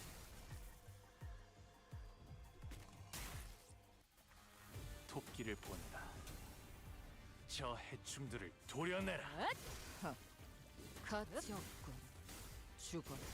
넌 숨을 틔울 수도 없겠구나.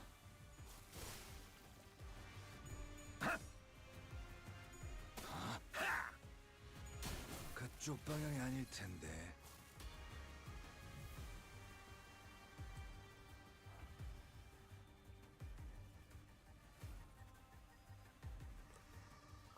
Damn.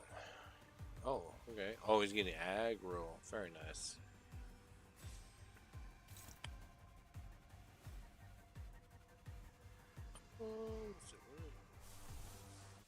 He's pretty much all he needs. You know what? I want to see this ego. I want to see his ego, so I'm gonna bring him in. Hopefully, it doesn't get rid of Gregor. Hopefully, he's not the one that gets recalled.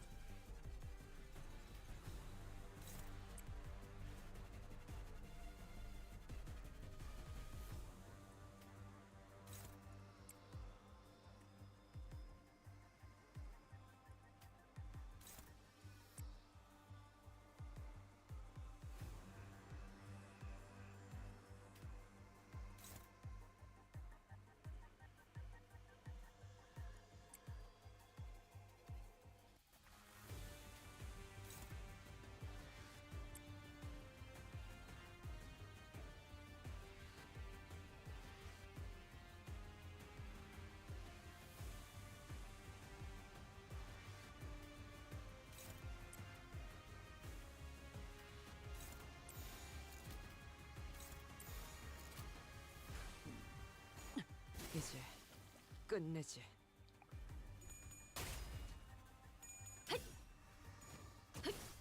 무용하군요. 가치 없군. 죽어라. 고작 이 토끼. 저 해충들을 도려내라. Nice.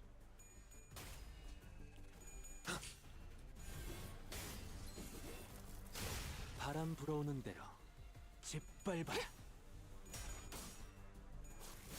어머, 놀랐어? 깔끔하게 물었군. 무용하군요. 이제 깨우치시길. 물러나라. 네 목숨은 아직 따로 쓸 곳이 있다. 적을 물어뜯고 너의 쓸모를 Oh, 보여라. never mind. We're probably not gonna be able to see anybody's. But just in case.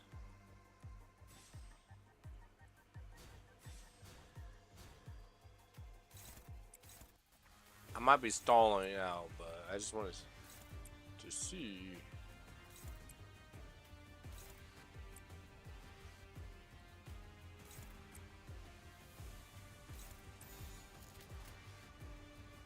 자, 혈염도 바로 어느 쪽일지 잘 Get my one rap skill in. 더.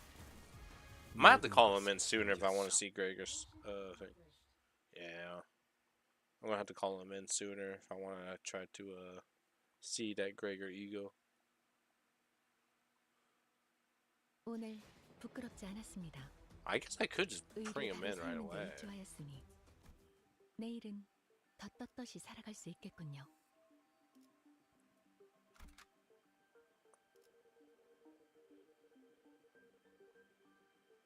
I could.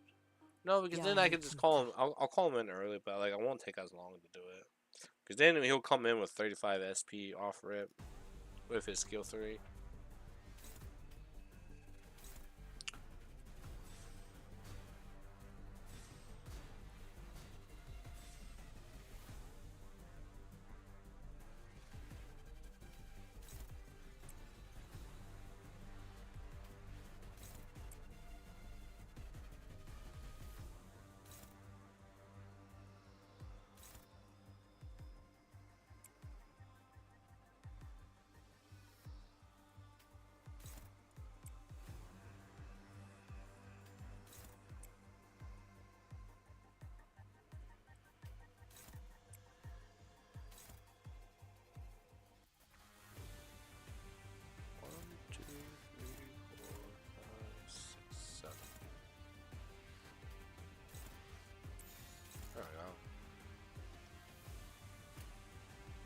불가 위야 막아내지 못하리.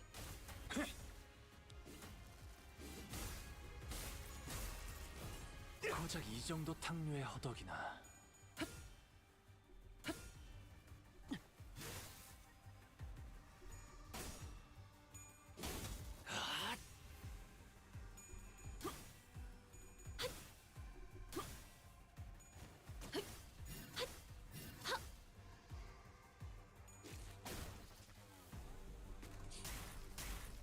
모든 것에 견뎠어.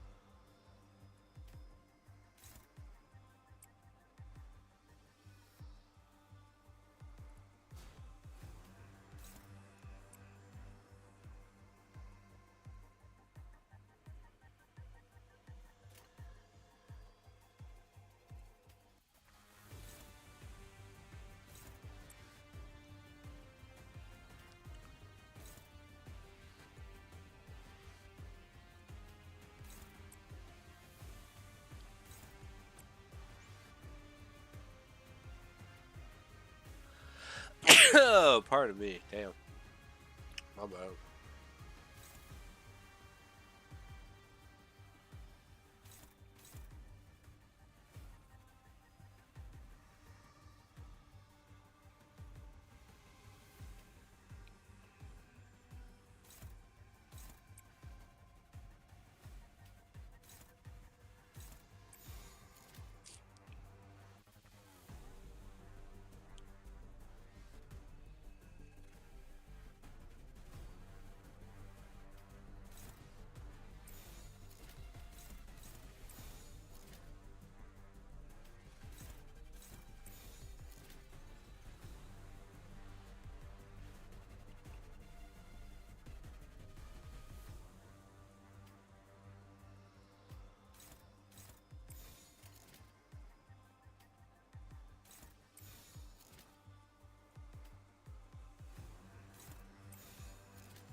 시비수에게 명한다. 이 앞에 숨쉬는 자 불쌍하게 울부짖지. 살려보내지 마. 끝내지.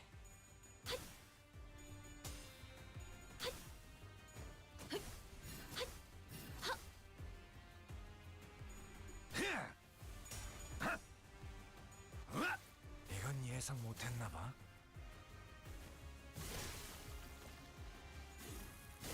넌 푸름을 틔울 수도 없겠구나.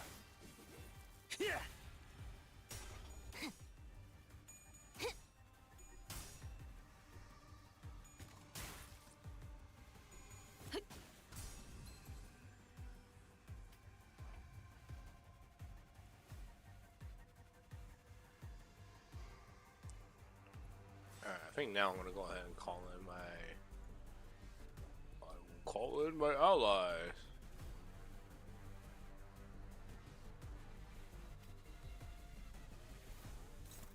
Wait, can I do that without having to? Can I do that without actually having to call in anybody? Yeah, I can. Nice.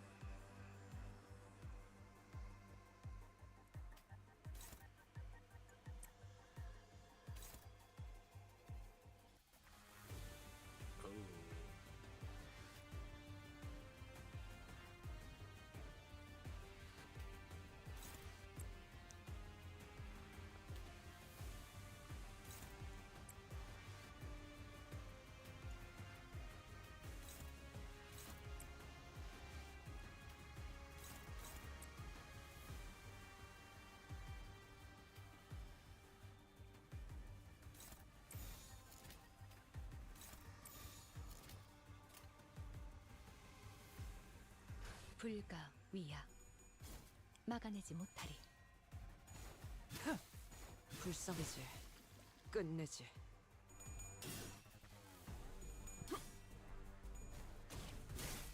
무용하군요.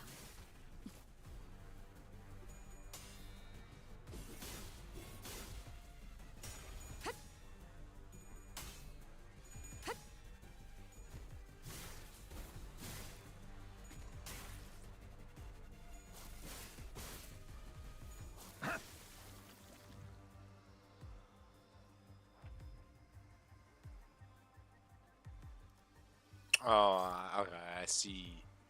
I have to. Okay. Well. Okay. I see. I see. It's fine. Because we're still gonna kill regardless.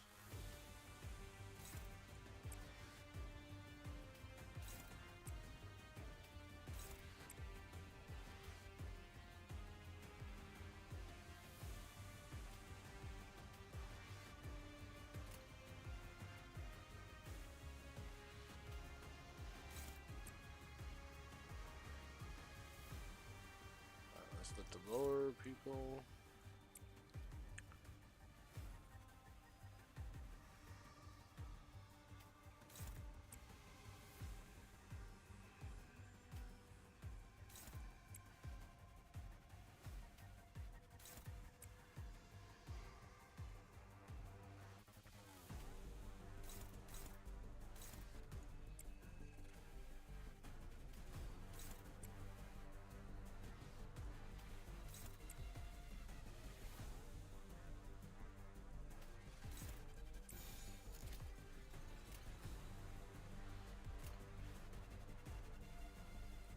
흑수묘 뒷박질 준비.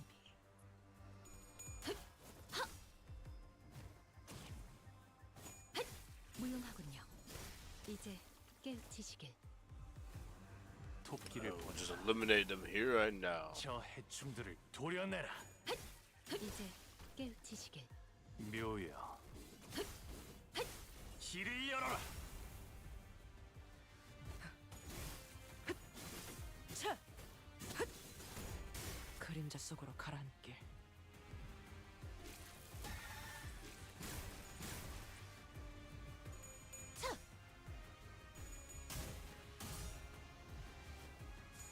헛! 차! 숨통 끊기.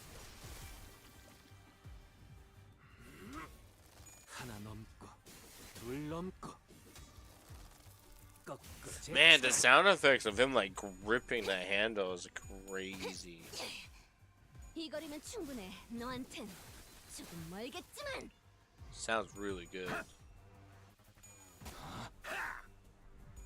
그쪽 방향이 아닐 텐데.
불가 위야. 막아내지 못하리. 흑! 무용하군요. 헛! 허. 가치없군. 죽어라.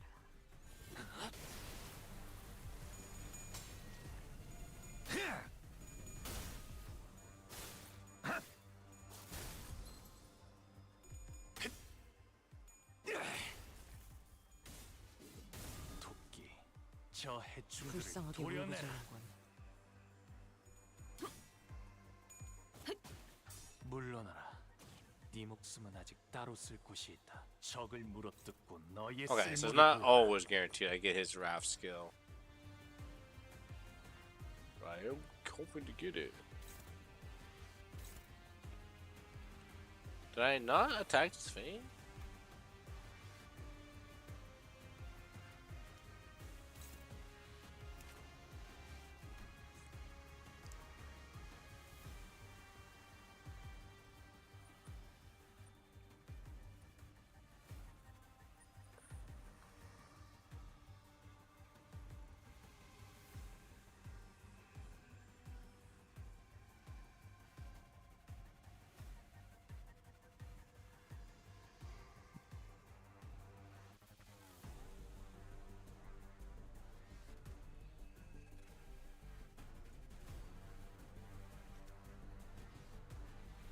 I guess it must have worked because I don't see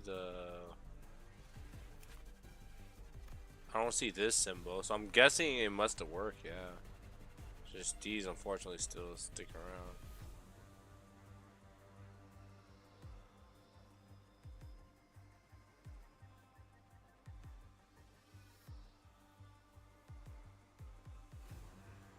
I see.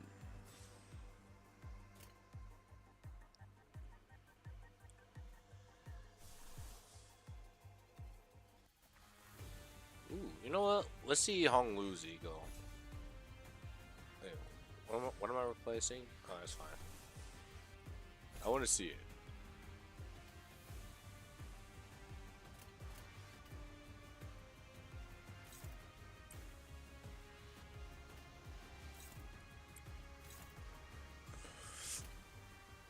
Yes. Allow me to see the damage it does. Unopposed? Anybody attacking her? No. Damn. But the rooster can.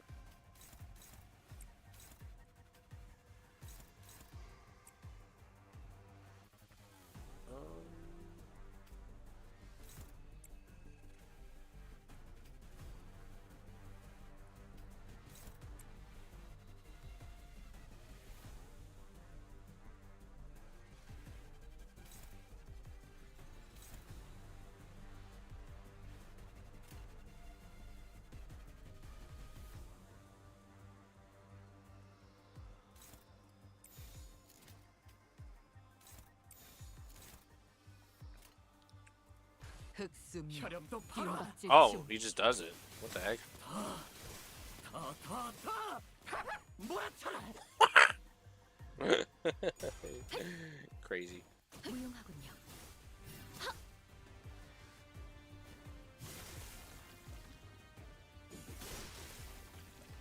Wait, does that count as a Wrath resource then? To remain oneself. 흐릿한 등화, 곱게 접은 종이에 번졌으니 식구의 한해 용이 되어 빈 벼로에 남았구나. Ah, man, they look so good. These eagles look so good.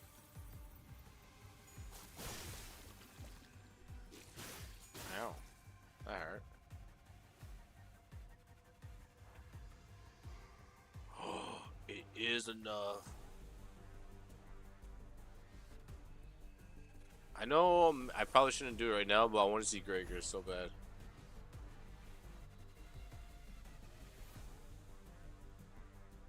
Oh, it's just free.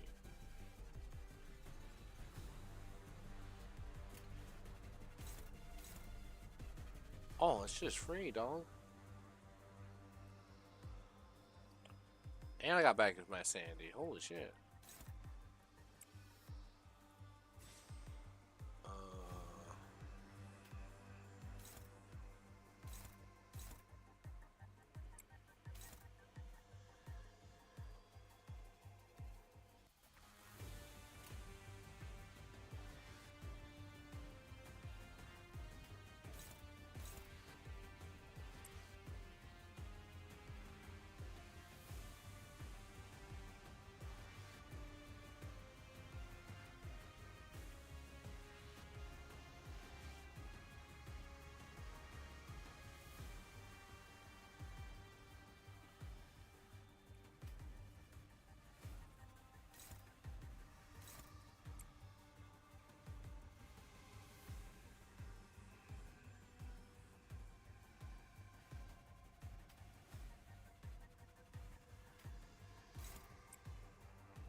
일기당천.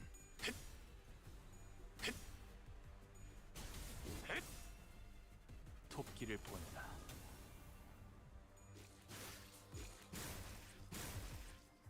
저 해충들을 도려내라. Impressive. You did some damage. But would that be enough?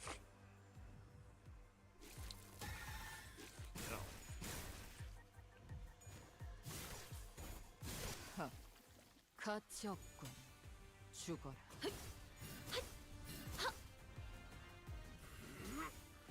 하나 넘고 셋 넘고 무수히 넘고 얼마든지 He went Uma mode. 제쳐라.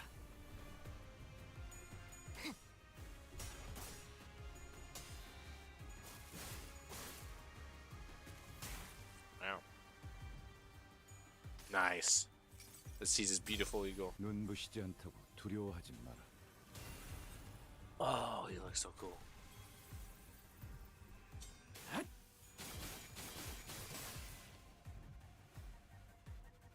겹겹의 중문. What does that do again? 뚫어보이겠어. I actually want to read his eagle. 또아리를 튼 뱀 근처엔 오지 말랬잖아.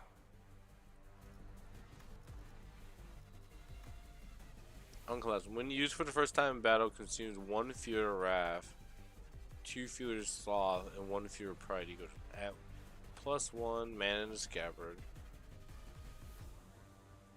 For every stag, gain 1 aggro. Max. Affects the leftmost skill in slot. For every 20 stag, gain 1 protection. Gain 10 stacks within a turn. Gain up to 20 per turn. The skill does not hit an enemy. Does not trigger defense skill. And external effects cannot trigger the skill to be reused. Heal 25 SP. Gain 2. Oh. External effects cannot be triggered. The skill can be used at 40 mana. Scabbard becomes clashable. On use the skill at 40 until the skill ends. The unit cannot be staggered from taking damage and gain clash power. Oh.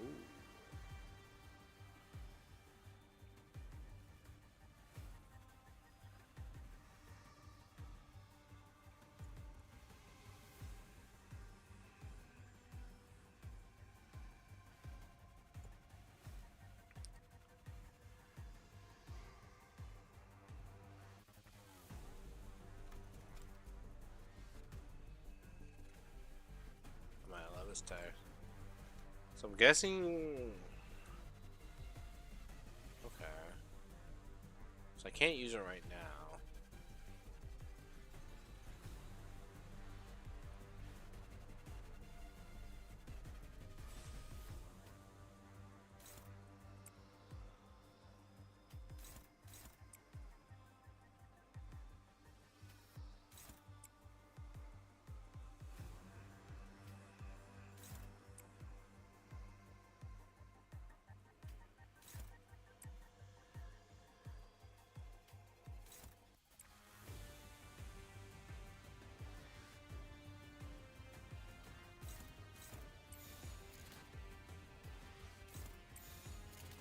날개를 펼치고 발톱을 걸어.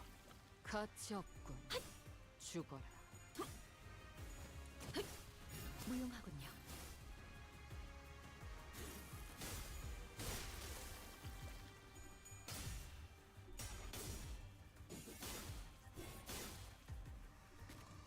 Oh, it was just barely.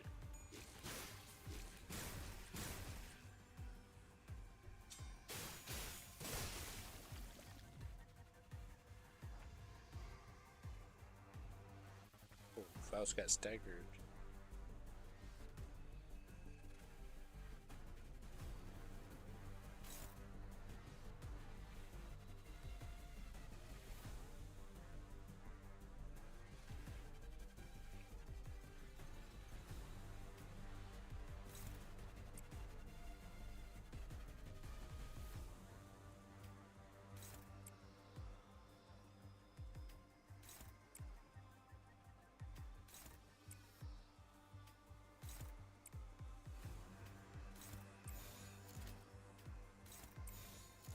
흑수묘 뒷박질 준비.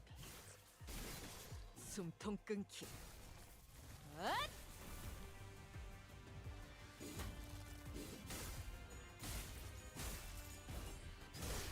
넌 푸름을 틔울 수도 없겠구나.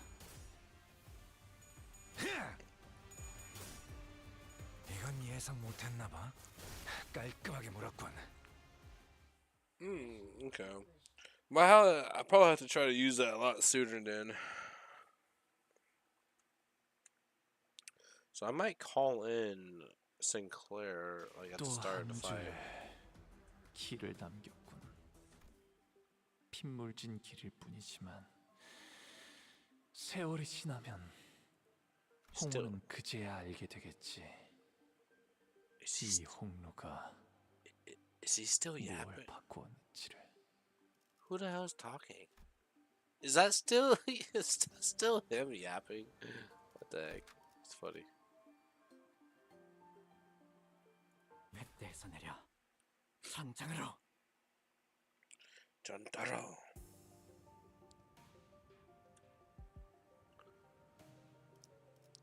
There were more sea terrors than we expected near the lighthouse, but thanks to Irene's lamp, the light of which paralyzes their nervous system paired with the rather narrow passageways, we were able to handle them without much trouble. Also, as the control room was, unlike the exterior wall, mostly undamaged, Faust shared the good news that the repairs most likely won't take very long. Ethan was right. Fortunately, the inside is barely damaged. How are you progressing, Miss Faust? It is almost complete. We best prepare to leave. Then I'll radio the doctor. Let's... Aha! A tremor shakes the building with a loud boom. Debris begins to fall from the ceiling. The lighthouse precarious floor suddenly collapses from the shock. The floor's giving away. What's going on out there? Oh, I got blow my nose again, chat.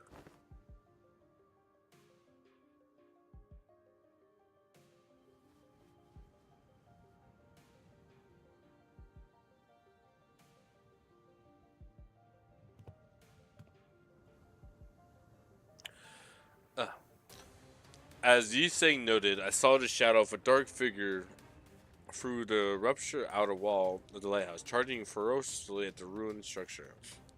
The figure looked a lot like one of those knights of the city's western region Don Quixote would talk at length about. The lighthouse might crumble at this rate. Then we have no choice. We have to stop whatever's out there. Faust, stay here. The rest of us will descend the lighthouse and... The lighthouse is almost fully functional. It'll only take some finishing touches to have its lights shine again. Which I can handle, so I'll stay behind. Seems entirely unnecessary to leave the rest to you. I would much rather leave it to Faust, who is an expert. I read about the Seaborn before. The fables and legends say that he is the last knight, and if those stories have any grain of truth in them, you're going to need all the hands on deck to even have a chance at stalling it. You better prepare for a few days of interrogation once I bring you into inquisitions. Your decision, executive manager? All hands on deck. Leave the lighthouse to Mayors. We have to put a stop to that night somehow. Waves crest high and violent behind the spear-wielding knight. We have to protect the already precarious lighthouse against the night.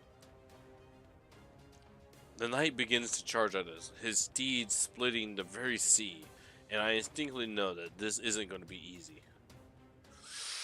Okay, so this is where it gets really hard, considering I'm also on hard mode. Gulp. I hope I survive this encounter. One day, wheat grains he planted did not sprout. One day, he stopped feeling the scent of light between his breasts. Thus, he rides against the currents, hunting after waves. He seeks the waves, reproaches them, and eventually brings about their destruction. Faint memories, having blinked through Amelia's fathoms, flashed briefly before my eyes, and the seaborn knight wields his great lance against the surface sea terrace. He shudders as though to repulsiveness, but he does not stop. You obstruct progress and cover the lands. That is impermissible. This is the land.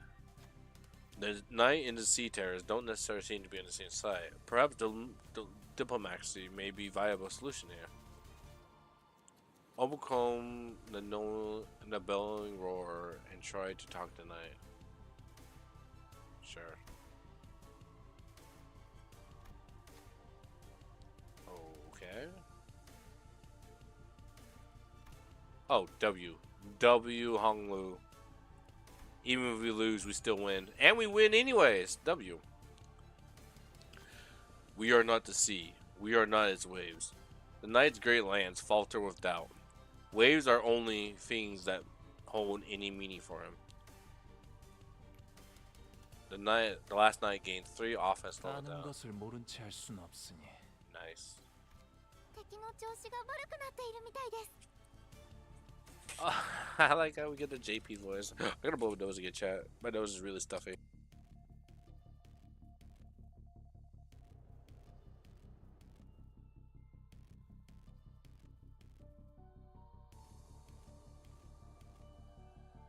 Alright.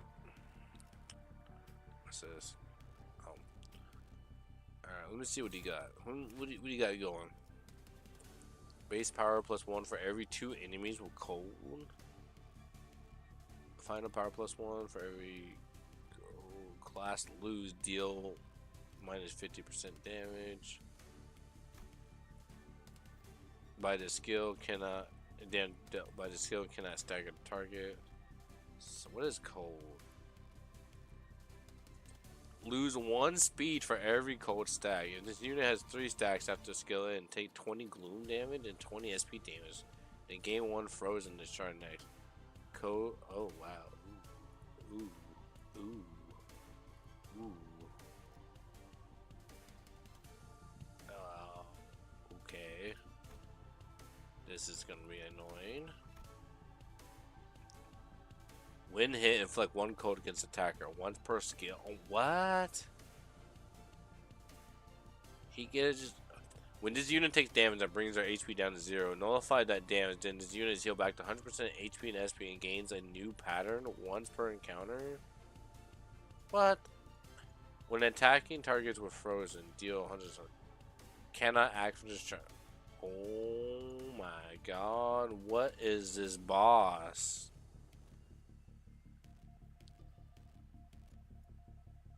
Misery and Calamity? Oh, we don't even know.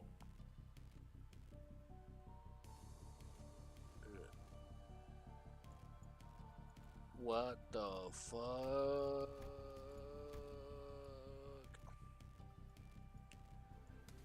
What the fuck?